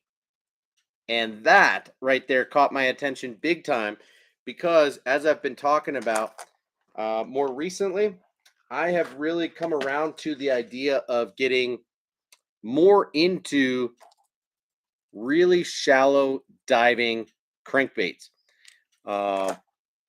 We talked, I think, last time about the Bass Pro Shops egg, right? We were talking more about the hooks and the placement of the hook hangers. Well, I think we also talked about the fact that I fished it and I really like the wide wobbling action. And depending on the speed of the retrieve, what you can do with the bait and whether it wakes or it dives, maybe as deep as a foot or a foot and a half. I really like that about this bait. And it's a fairly fat bait. So even a little fatter, maybe about the same as the Curve. So yeah, this is no joke. A fat bait. When I put it side by side with the Curve, you'll see that it is dramatic. And it's not like the Curve or the Crush is a flat-sided crankbait at all. It's just that the Curve has a lot of curve, right? It's got some body to it. So I'm excited to try this in really shallow water, and that's my favorite color, as I was just talking about, that Rayburn Ghost, and it was on sale for $5. I think they retail for like $8, so not quite as deep of a discount as what you get on those Crush Minis, but roughly the same. So while I was at it and realizing that I hadn't ever tried that bait, I did pick another one up in a different color that was not on sale. So I paid the full $8 for this guy. And this is the blue Gila color. Again, same specs, 55 millimeters, 3/8 of an ounce, dives 1 to 3 feet. But blue Gila is the name of this color. And I'm not mad about it. That's a pretty nasty looking color. I mean, check that thing out. It's like pastel-y. Green pumpkin back. No matte. It doesn't. Nope. Doesn't smell like unripe pumpkin. But love the colors on that thing. Paid full price on that. I've got a couple more baits in here. This one is not new to me. In fact, I don't even, well, I'll take it out of the package just to show you for a second, but I bought this one just to be able to give away. And because it was, on sale, pretty discounted. And this is the Axis. This is not necessarily my favorite color because the paint chips easily, but I do have this color and like it a lot. It's called Tiger Truce, and it's like a matte. I don't even know what to compare it to, because this is like a perhaps almost red, but really it's an orange and bright yellow color pattern. And this is the Axis. Beautiful bait with that swinging bill. Look at all that flash it's putting on you guys. It's got those wicked green eyes on it. And the gold painted pattern on there. So this paint does wear off relatively quick, but this Axis is a sick bait, and it's very erratic in the water. So I've got, a half a dozen or more of these things and really like them. I've talked about how I think this compares to the 13 Fishing Jabberjaw some, but I'm excited to throw this bait more this upcoming season. And when I saw that this thing was on sale from like the 13 or 14 bucks down to maybe like $8, I decided to pick one up, and I'll be putting this in the pile over there with another 10 or so baits that have been building up over a while that are dedicated for some upcoming giveaways. So stay tuned on that. And then I've got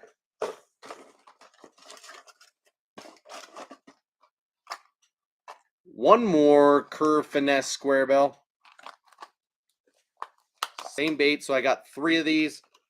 I don't know if I paid full price or if this one was discounted or what, but this is Baxter the Baitman's color, Jaint Juice. So this is kind of a middle of the road type of color that is kind of natural, but mostly not. So it's a light chartreuse and light purple. It's not super bold. So when you think of chartreuse and purple, you think of a very bold type of color pattern. And this is like a faded, lighter version of that. So I think this does really well in lightly stained water. And it varies a little bit from bait to bait. Not a little bit from batch to batch, but you can get some of 6th Sense baits. Like, let me pull out the I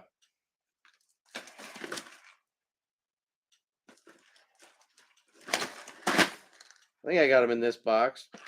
I hope. Do I?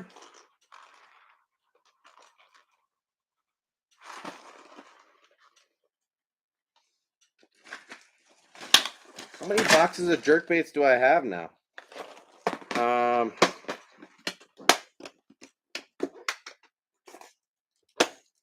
So here's the 6th Sense Provoke. So maybe it's just the lighting on my camera that's not allowing you guys to see the color as much, but the chartreuse, almost green, shines through more on this bait than it does on the Curve 55. The light is a little bit harsh for me in this light right now, but I'm saying that depending on the type of bait that you're getting, not necessarily the batch that is painted, the color can be a little bit different from time to time.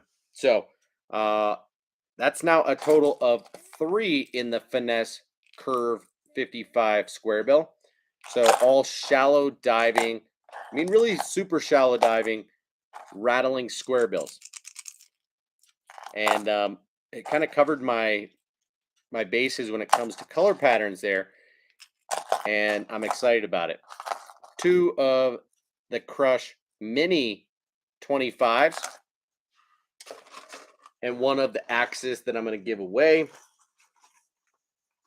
And now I did get 2 of the new Swank 66X. And you guys know that I like the Swank 77 quite a bit. So it's like, while I'm at it, I'll just pull out my box of 6 cents crankbaits that are all in this bigger profile.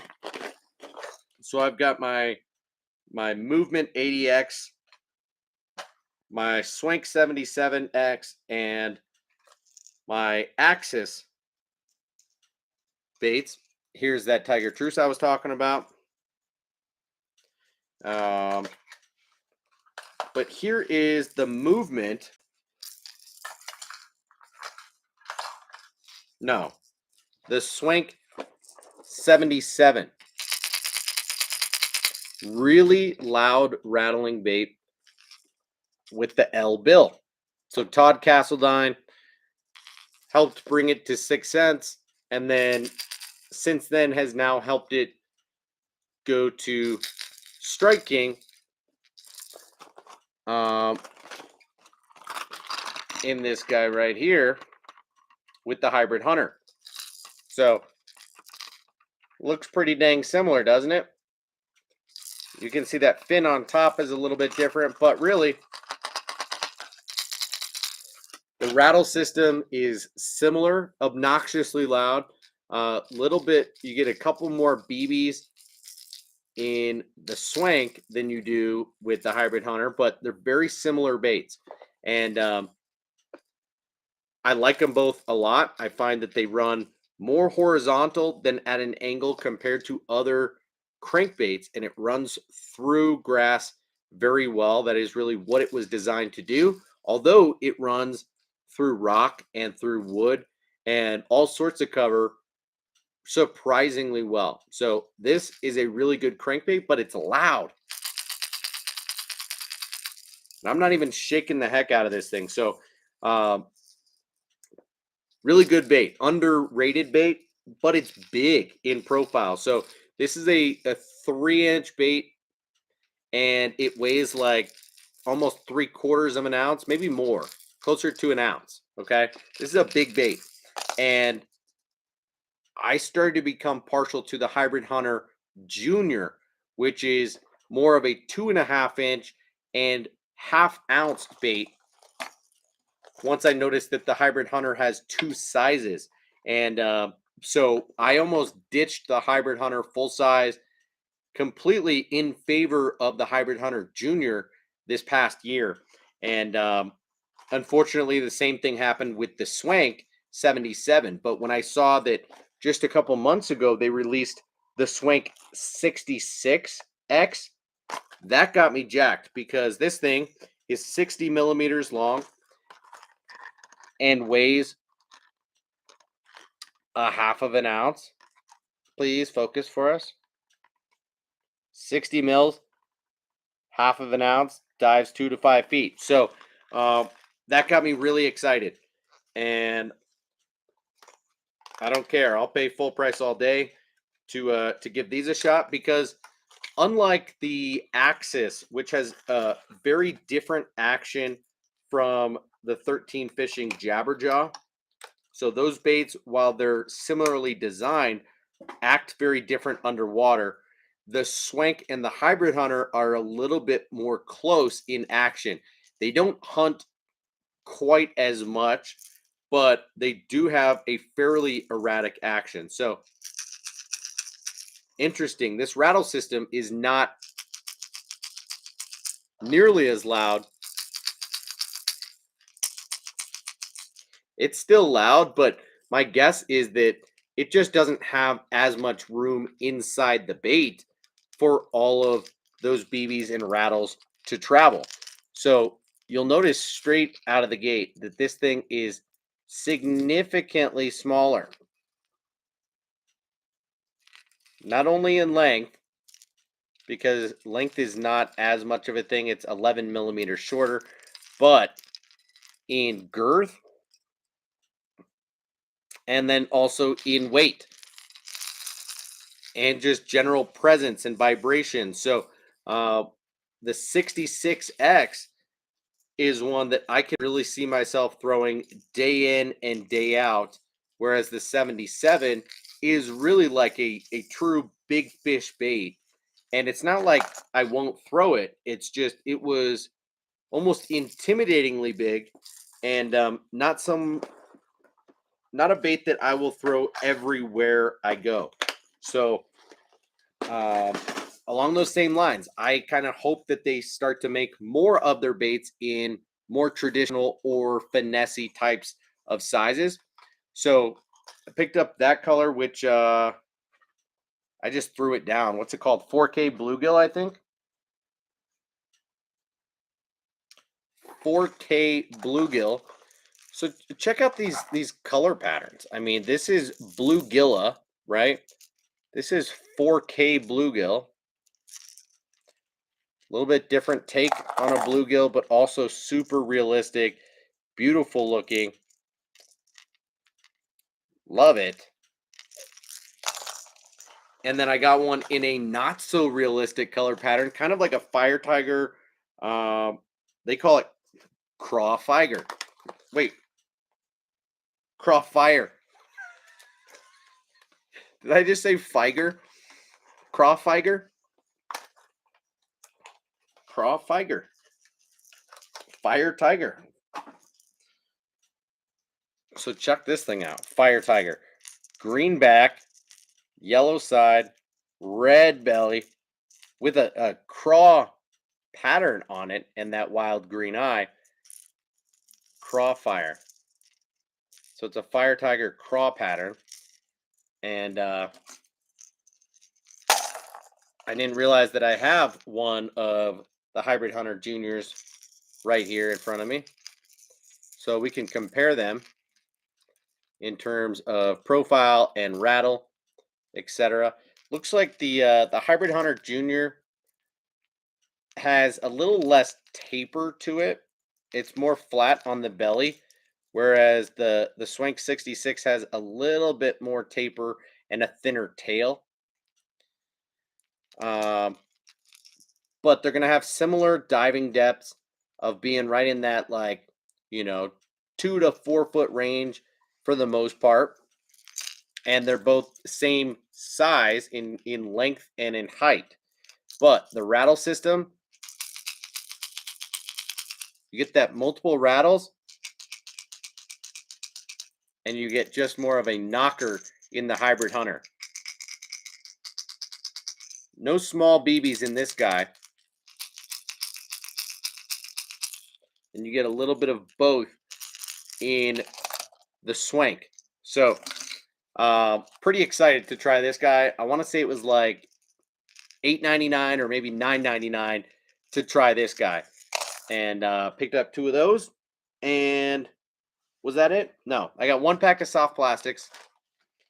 This is a new bait to 6 cents, and this is the Croob. The Croob. So literally If you mix the words craw and tube, that is what you get, is a craw tube crube. So this is a hollow bodied bait that looks both like a craw when you get these pinchers on the sides. If I can just pull these tentacles up, seems like it should be easy, but it's not. You'll see that these pinchers almost look like pinchers. And then you get the side legs, but down in the middle, I think you get like 6 or so of these tentacles that you would get from a traditional tube. So they're a little bit thicker than normal on a traditional tube. And you do get some eyes on this guy. And you get a solid nose right up to this third ribbing. So the first 3 sections are solid, and then the rest is hollow, and it's open in the butt, right? So um interesting. I think you'd pretty much rig this thing on a standard tube head, although because it's solid in the very tip of the nose, I'm not sure. It's not going to come all the way in there. So in some ways, I think it would do better rigged Texas rig, or on an exposed head, maybe on a big Ned rig hook. This is not a huge bait. It's got that 6 cent scent and is pretty heavily loaded. But I think this bait is between 3 and 3.5 inches. It's not a giant soft plastic bait. And this color is pretty sweet. It's called the Gravel Craw.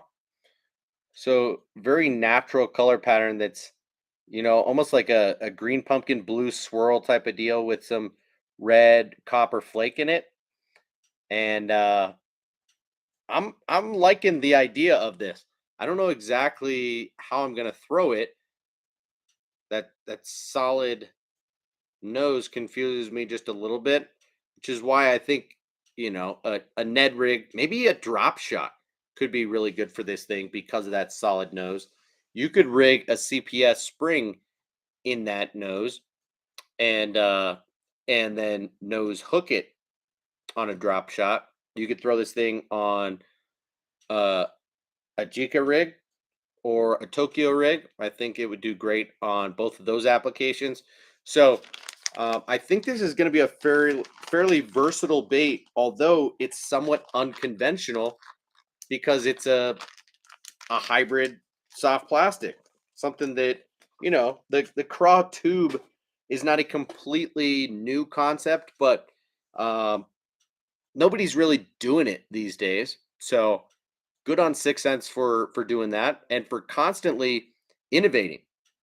I think they do a remarkable job at pumping out a lot of new products and coming up with new designs, different rattle systems, different weighting systems, finding baits that suspend or slow sink or slow float, uh, different rattles, and it seems like they're pumping out a lot of new products all the time.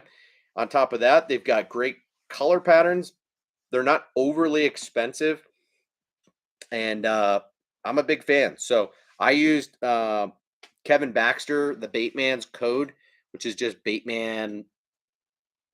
Is it Baitman 10 or just Baitman? Maybe it's just Baitman. But to save 10%. Now you don't save 10% on top of these baits that are already highly discounted.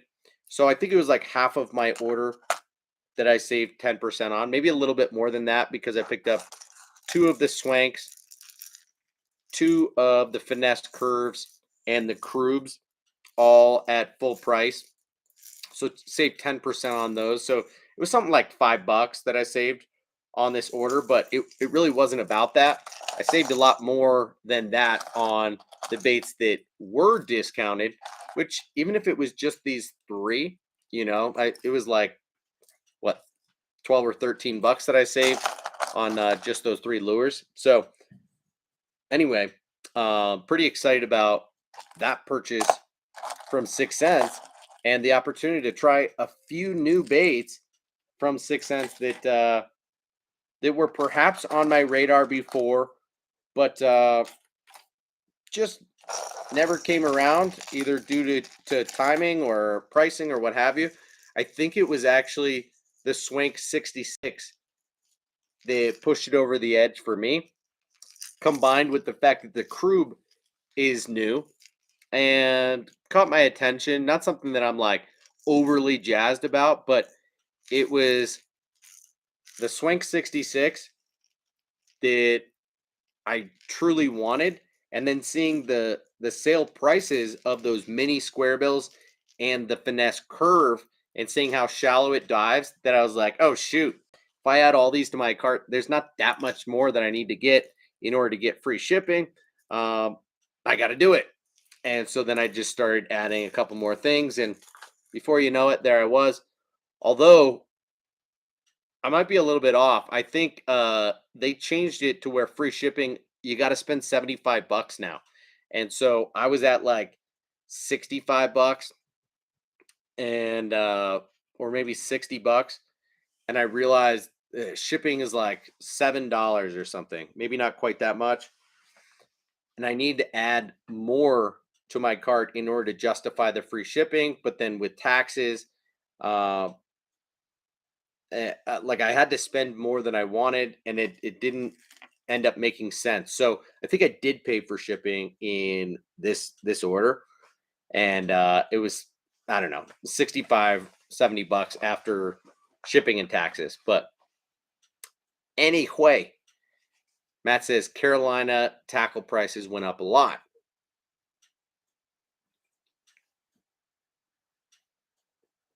Who are you talking about? The Carolina fishing tackle online? Yeah. Matt says they need to make a green pumpkin gill. LOL. Everyone has one, and it's a pretty sick color. Okay. John asked, "What is your favorite super shallow crankbait as of right now?" Good question, John. I don't throw a ton of them, and you're kind of catching me on the spot because I don't have a dedicated box to them just yet. But give me some time to think about that and get back to you, because I don't want to just rattle something off. And super shallow diving crankbaits um, are like a pretty tight niche for themselves. So, wake baits can fall into that category, right? A lot of wake baits you can just burn. And depending on the line that you're using, you can get them to run 6 inches or a foot under the surface. I kind of like, as I was explaining with that Bass Pro Shops XPS egg, but I would consider super shallow diving crankbaits anything that go to, say, 2 or 3 feet. So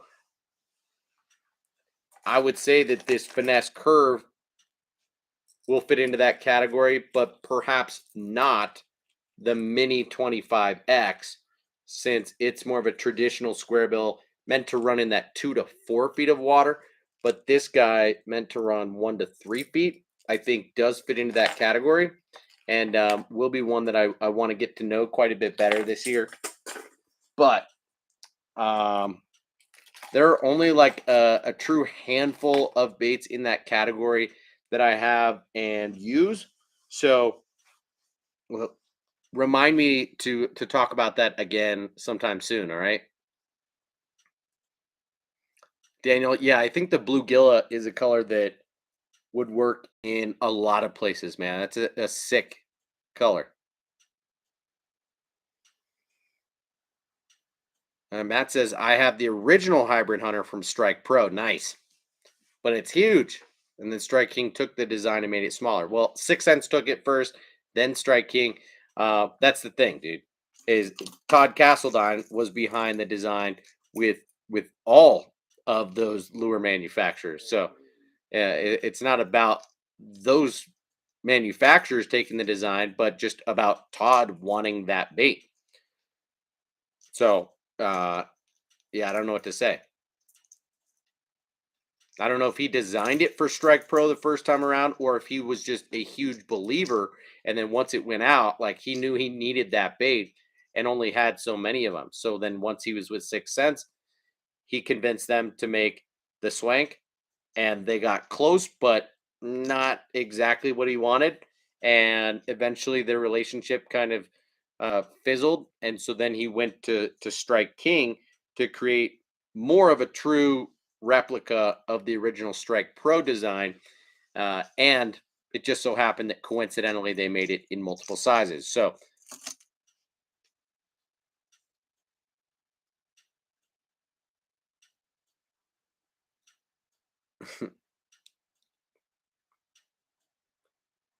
yeah, Daniel, you're right. There are two versions of the Mini 25. It's the standard that runs in that 2 to 4 foot of range of water, and then a medium diver that doesn't go nearly as shallow and will go what in that like 5 to 8 feet of water, I think.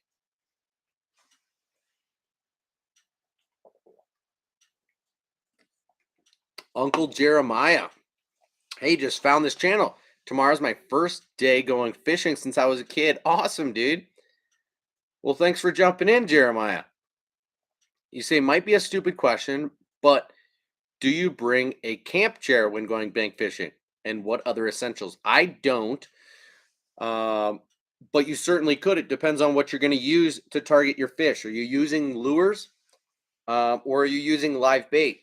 Because if you're using live bait, then yeah, bring a chair, dude. And you're just going to let the bait do the work. But if you're going to use artificial lures, then yes, you do want to cover as much water as you can.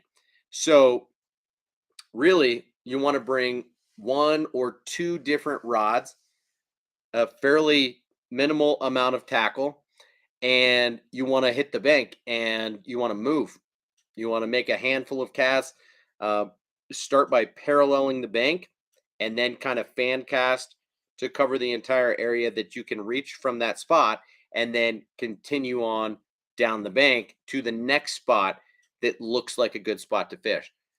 Ron Holly tapping out, guys. Catch the rest on the replay. No problem, Ron. I probably won't be on all that much longer. It is after 11 o'clock my time, after 1 o'clock your time. So thank you for joining in. No shame for tapping out, my man.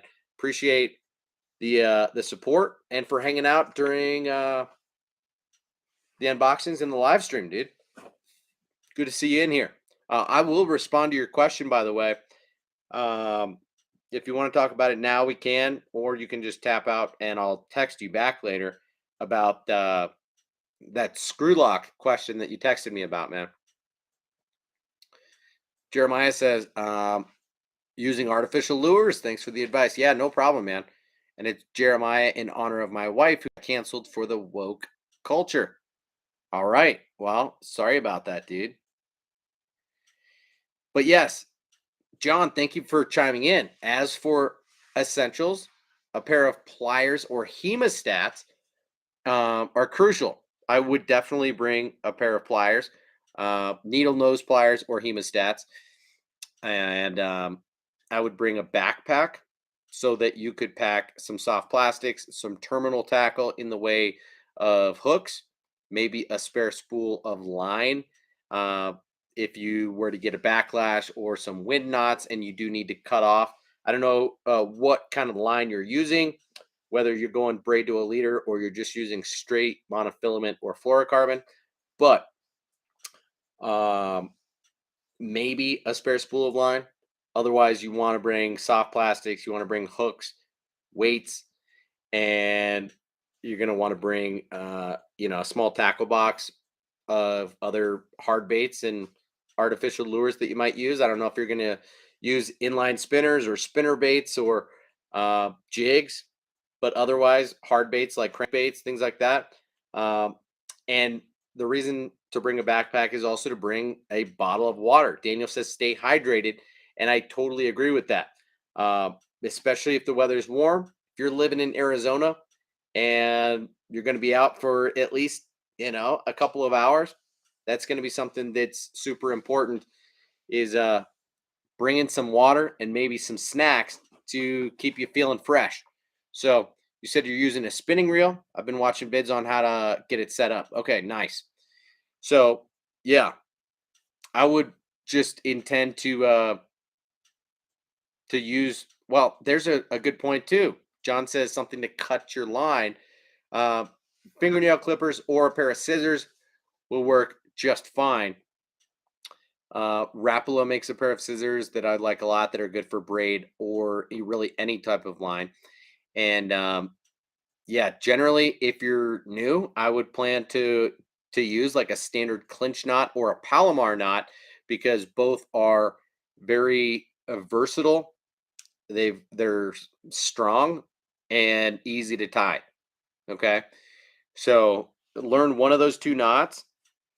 Um, if you are going to be trading out between artificial hard lures like crankbaits and other lures like that, then you might want to tie on a snap that then you can swap out between lures. But otherwise, just learn something like a clinch knot, an approved clinch, trilene knot, something of the sort like that, or a Palomar, and get used to tying that knot so that then after you try a lure for a certain period of time, if you know that you're in a high percentage area, then you can just cut off, retie something else up, give it a go for a little while before moving on because I don't know the size of the bodies of water are that you're trying out, but that will dictate how frequently you might want to consider moving spots as a bank fisherman. If you're fishing small ponds,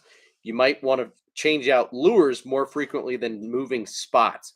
If you're fishing a big body of water and you know what the depth is and where the fish tend to relate, you might want to stick to a lure a little bit longer and consider moving spots while using the same type of lure, but that will take a little bit of getting used to before you actually kind of know what you're doing, where you're going, what you want to use. But what an exciting time it is, Jeremiah. I hope that we can help here on the channel and in these live streams moving forward. We did cover like this exact topic on like bank fishing basics, just like, I don't know, a few weeks ago.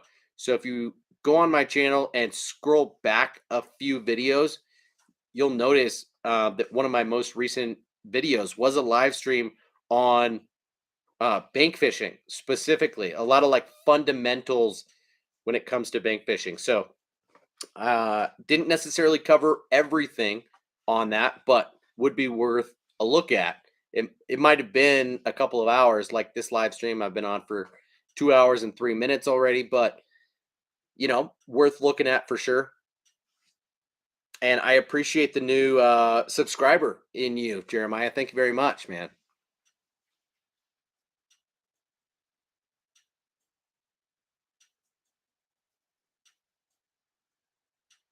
So, guys, any other questions? Anything else that you guys want to talk about right now before?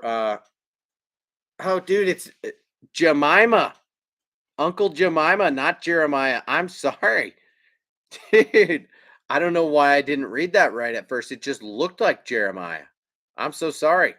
Uh, I was not paying attention to your joke earlier, and I apologize. That's a lot funnier now. Uh, that I get that it's Jemima, and you said in honor of my wife who got canceled for the woke culture. That got it, dude. So sorry, Jemima, Uncle Jemima. Um, what is your actual name, dude? Because I don't know if you've noticed here, but a lot of people have their standard. screen names as like their real name. But some people like, Bassless Chap up above. His name is Ron Holly. We all know that.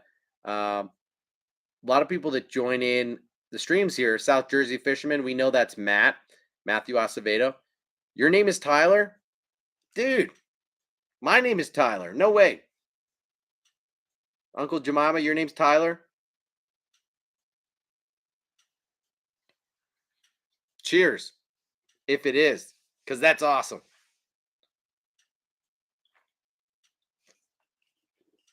I mean, I should like shotgun a beer for that. I've got one more beer, but I'm not going to drink this whole thing on this stream since I've already been on for 2 hours and 5 minutes. But what else do you guys want to talk about? Because I blew my load in unboxing all those packages over the last couple days. 1 2 days ago and then two tonight. But wow, Jemima, your name's Tyler. I will not forget that. That's sweet. Matt says, "Are you doing any fishing tomorrow?" I don't know that. I would doubt it because my wife did not work tonight. She was on call, and like I said at the beginning of this stream, she got called off, so she's not going into work tonight. And so we will have a family day tomorrow, which is pretty sweet. I'll probably do a little bit of yard work, get some fertilizing, and the yard. Not my wife, but maybe a little bit of both. Um, but yes, fertilize the yard, mow, and do a little bit of landscaping. And then we'll probably go on, a family walk or hike or go to a playground and just get outside and enjoy the weather, stuff like that. I don't know if I'll have an opportunity to go fishing. If my wife had worked tonight, I might be able to, convince my kids to go out, especially if it were to the same place that we went the other day. Tiny little body of water where I was able to get on like 10 small fish with my daughter, my 4 year old. I could probably have convinced her and my 6 year old to go back to that same spot, knowing that it would be more catching than just fishing. But I don't know that I'll be able to get away for, 2 or 3 hours tomorrow to be able to do any fishing. We'll see about that. What about you, Matt? Tyler says, coworker and I are going out at 5 a.m. Nice. Is there a reason for going so early? Um, well, where do you live? You said Arizona, right? So, since it's going to be warm, that would be a big reason, right? Is just air temperature. It's possible that come 10 or 11 a.m. that it's going to be brutally hot where you are. And it's possible that the morning bite is going to be ideal.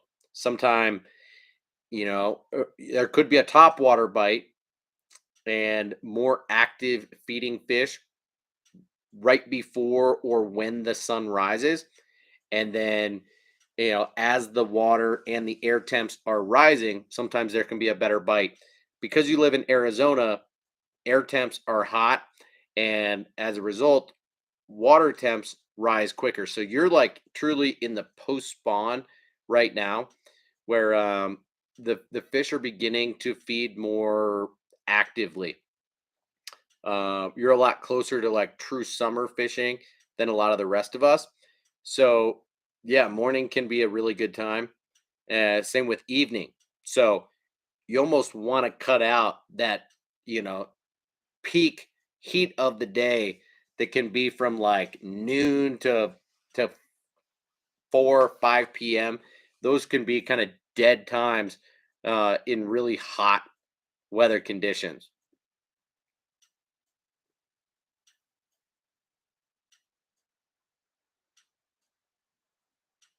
But also, it is like the full moon, maybe tomorrow. Um, so there are kind of best times to fish, and so given the full moon, fishing in the dark can be really good, or fishing right around sun up and sun down can also be really good. So I don't know if your coworker had that um, in mind necessarily when planning a specific time to go fishing, but these couple days, like yesterday, uh, slash today, I don't know what you'd call right now, but Saturday, Sunday, Monday are really supposed to be like great days to fish this month, at least for the next 2 weeks. So hopefully you get on some fish tomorrow. Wishing you the best of luck, Tyler. Feels cool to call somebody else by my name. I don't know that we have any other people who regularly tune in to these live streams that is named Tyler.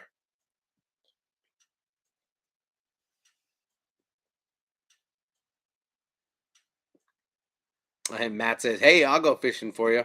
Should be good tomorrow. Today was raining all day, but tomorrow is going to be really nice." Yeah.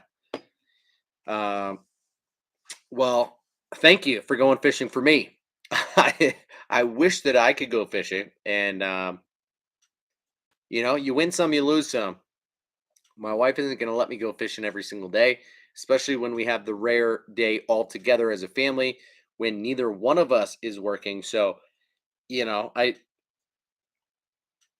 it's not like I would necessarily rather be fishing than hanging out with my family.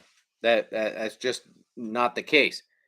So, wow, Tyler, Uncle Jemima with the $10 dono.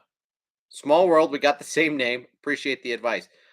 No problem at all. I appreciate the $10 dono. My man, thank you very much.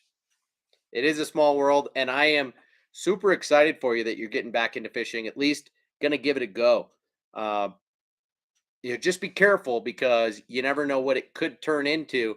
An obsession like what I've got behind me and in front of me. I've got an insane uh, collection of stuff, and before you know it, it could turn into more than you ever expected it to. And in a matter of a couple years, you could be way down the rabbit hole and whatever. It's a good problem to have. It's a fun hobby, um, not the worst obsession or addiction to have. But as Ron Hawley, Bassless Chap, always says, and I know that he's no longer watching, but we might as well face it. We're addicted to lures, or I might as well face it. I'm addicted to lures. So, um, Tyler, that I was in your shoes just like 6 or 7 years ago, in really getting the itch to get back into fishing.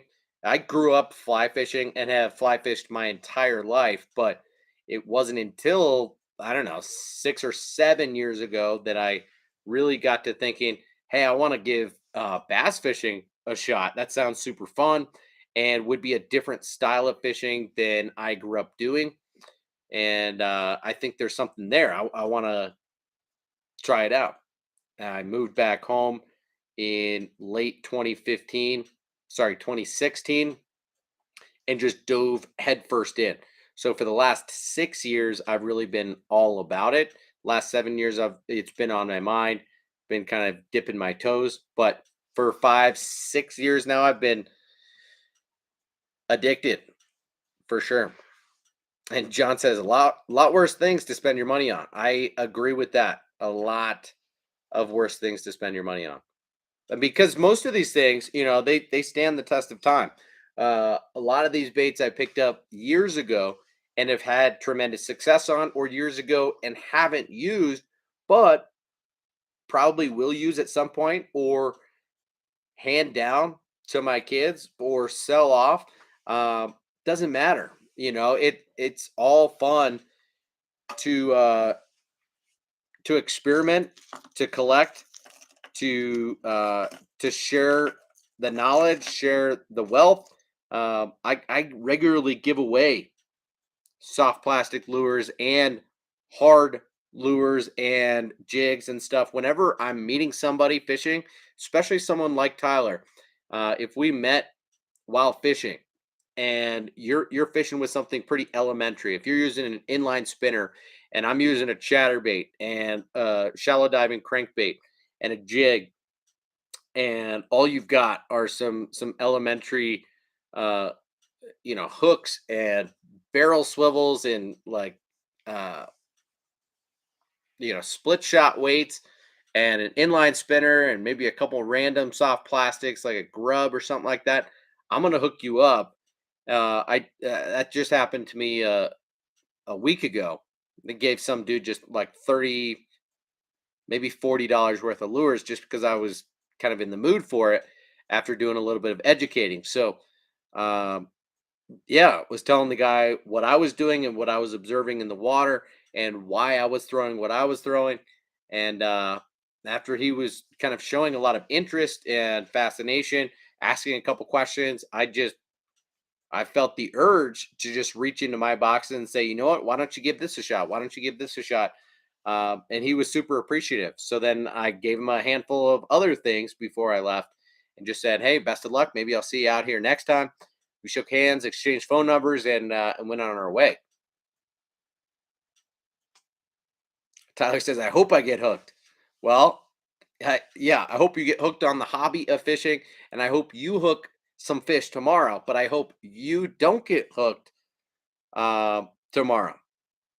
I got hooked really bad last year um, by a treble hook, and it was not good. I had to go to the emergency room.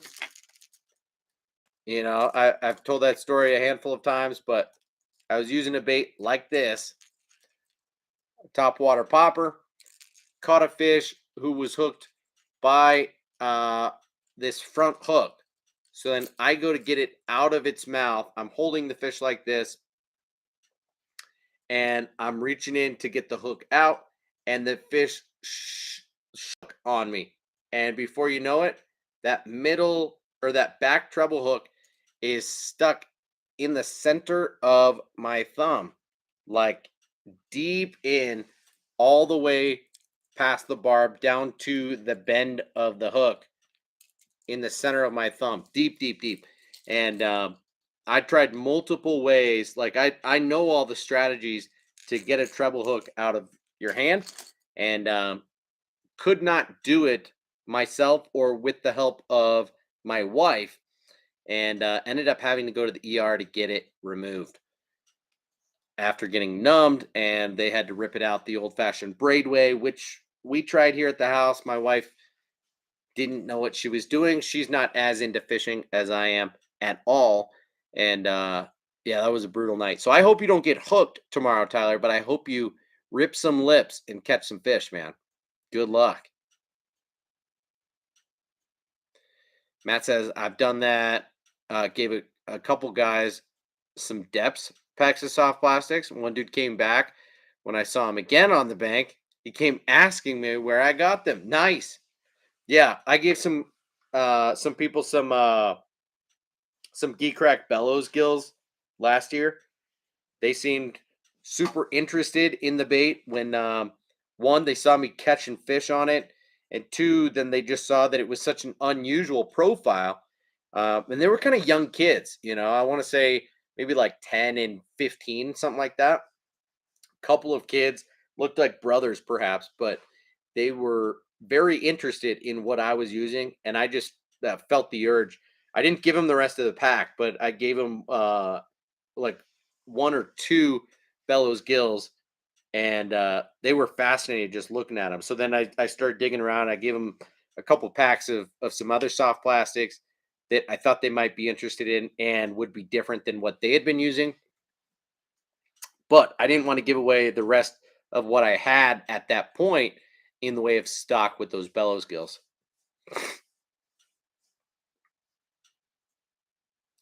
Daniel says, biggest thing I could say is start simple. Pick a few lures or techniques to learn and then expand. It can be overwhelming if you try to learn too much too fast. That's a great point. Tyler says, I think I bought an ugly stick and a spinning reel. My buddy who goes pretty often told me what to get for starters at Walmart. Fair enough, dude. Fair enough. And I think Daniel's point is a very good one to make. A couple baits that you might want to start with are really like a Zoom trick worm. This color is probably not the one you want to start with, but a Zoom trick worm or a Yum Dinger, Yamamoto Senko type of like, straight tail, soft plastic stick bait, something like a Zoom Fluke or, a soft plastic jerk bait. Those are probably a couple of great baits to get you started. And because you can fish those things a few different ways and they'll get you by in a lot of situations. So here's the Zoom Super Fluke. You can find it at Walmart.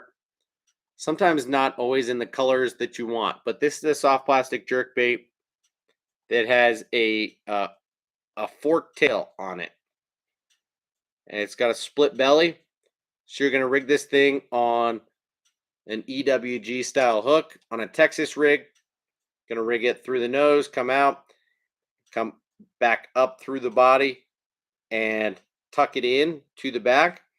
And this thing will dart and dive through the water column, act like a wounded bait fish.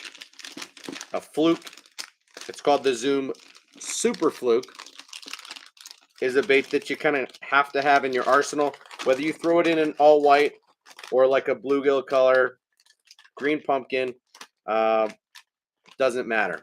This color here is called Sungill, and it's one of my favorites, made by Zoom, but I also like a pink fluke, lavender shad fluke. Kind of gotta have a fluke, and then the old trick worm is a great bait for a shaky head, just for you to throw on bottom, and it's going to hit the bottom and that tail is going to stand up more or less. But a stick bait like a Yamamoto Senko or a Yum Dinger is a little bit fatter in profile. You're going to rig that thing on either a weightless Texas rig or on a wacky rig. So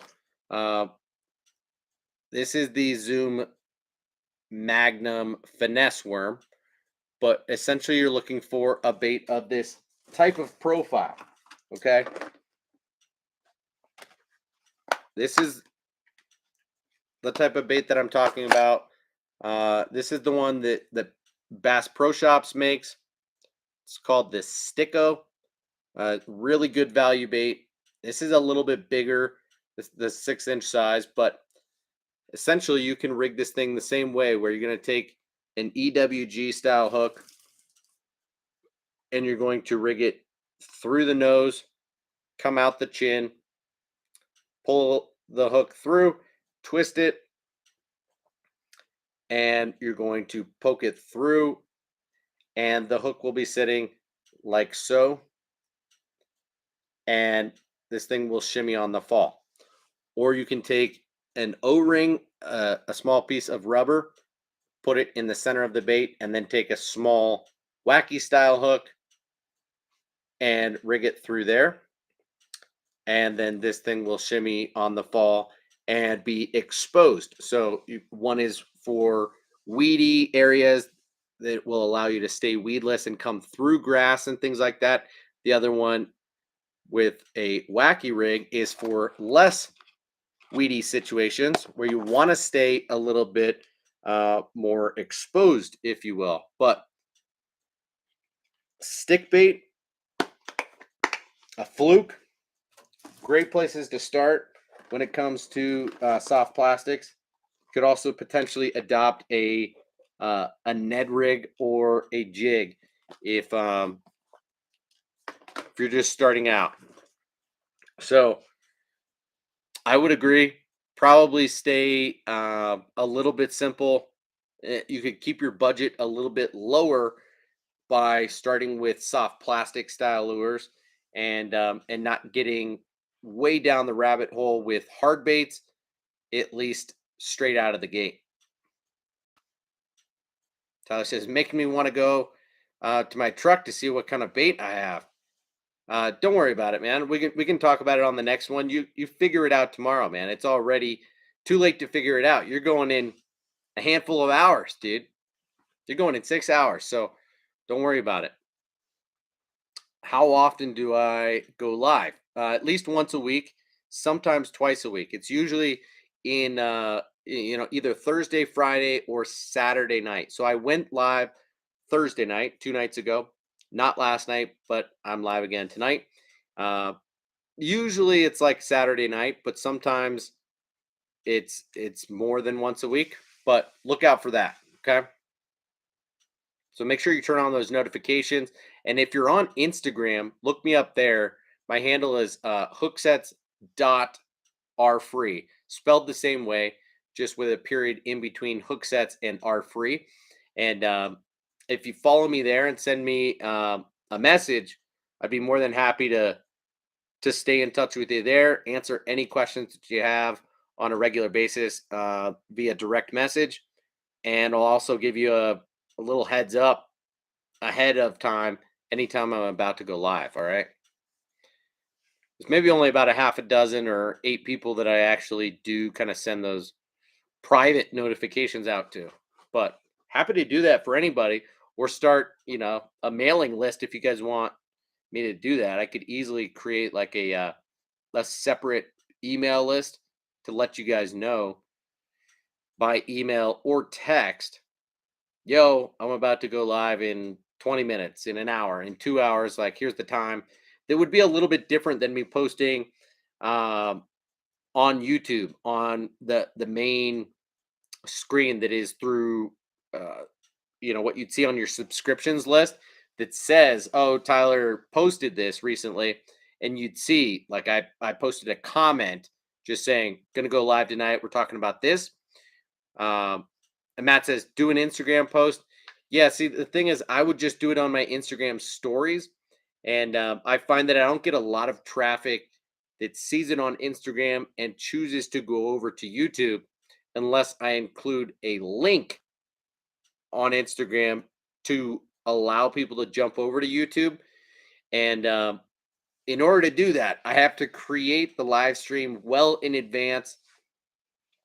And it also affects my metrics here on YouTube a little bit, where a lot of people notice on Instagram, they'll click the link, jump over to YouTube, and then realize that it's long form content, or they were really just on Instagram to browse for a few seconds and they jump right off real quick. It messes up my my metrics when it comes to watch time and things like that, click through rate, because of the way that they're finding the video. So uh, yeah, I don't do it all that much, but you're right that I could make an Instagram story post just letting people know, hey, there's a good chance I'm going live tonight.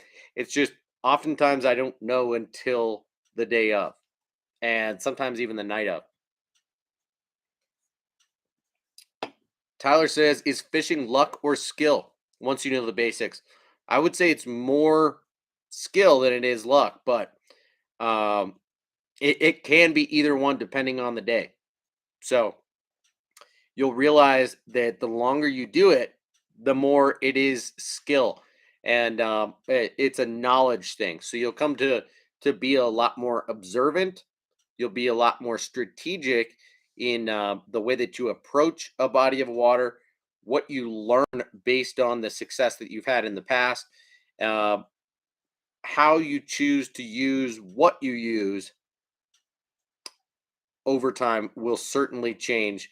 And so it becomes more of a game of skill once you learn the basics, and once you buy into it being more of a true sport. But it's as much as you want to make of it. So Tom says, I've got to call it a night, y'all. Have a good one. Next time I see you, I will have been on this earth 72 years. Tom Mix, happy early birthday, my man. Thank you so much for joining us for the last year or two, or however long it's been. And hope you have a great birthday, man. Glad to hear that you're doing well and just reflecting on 72 years of life. That's awesome. John Smith is out of here as well. 1:30 a.m. Guys, I totally understand that. In fact, let's just all dip out of here. I will give everybody a big cheers and say good luck on the water tomorrow if you guys are fishing. I wish I was. I hope I might get an opportunity to, but if I don't, I'm not going to be mad about it. Uh, would I outfish Don Trump Jr.? Yes, probably, Tyler. Guys, thank you so much for your support. Tyler, thanks for joining. Thanks for the $10, man. Really not something that you needed to do at all, but I'm glad that everybody was willing to chime in, give you some good advice. Hope you have a great rest of your night and an awesome day on the water tomorrow. Best of luck, guys. Hell or high water, hail or high water. I'm going to try my best on the water tomorrow, says Daniel. All right. Well, good luck. Tight lines, everybody. And until next time, uh, good luck. I'll see you next week. Cheers.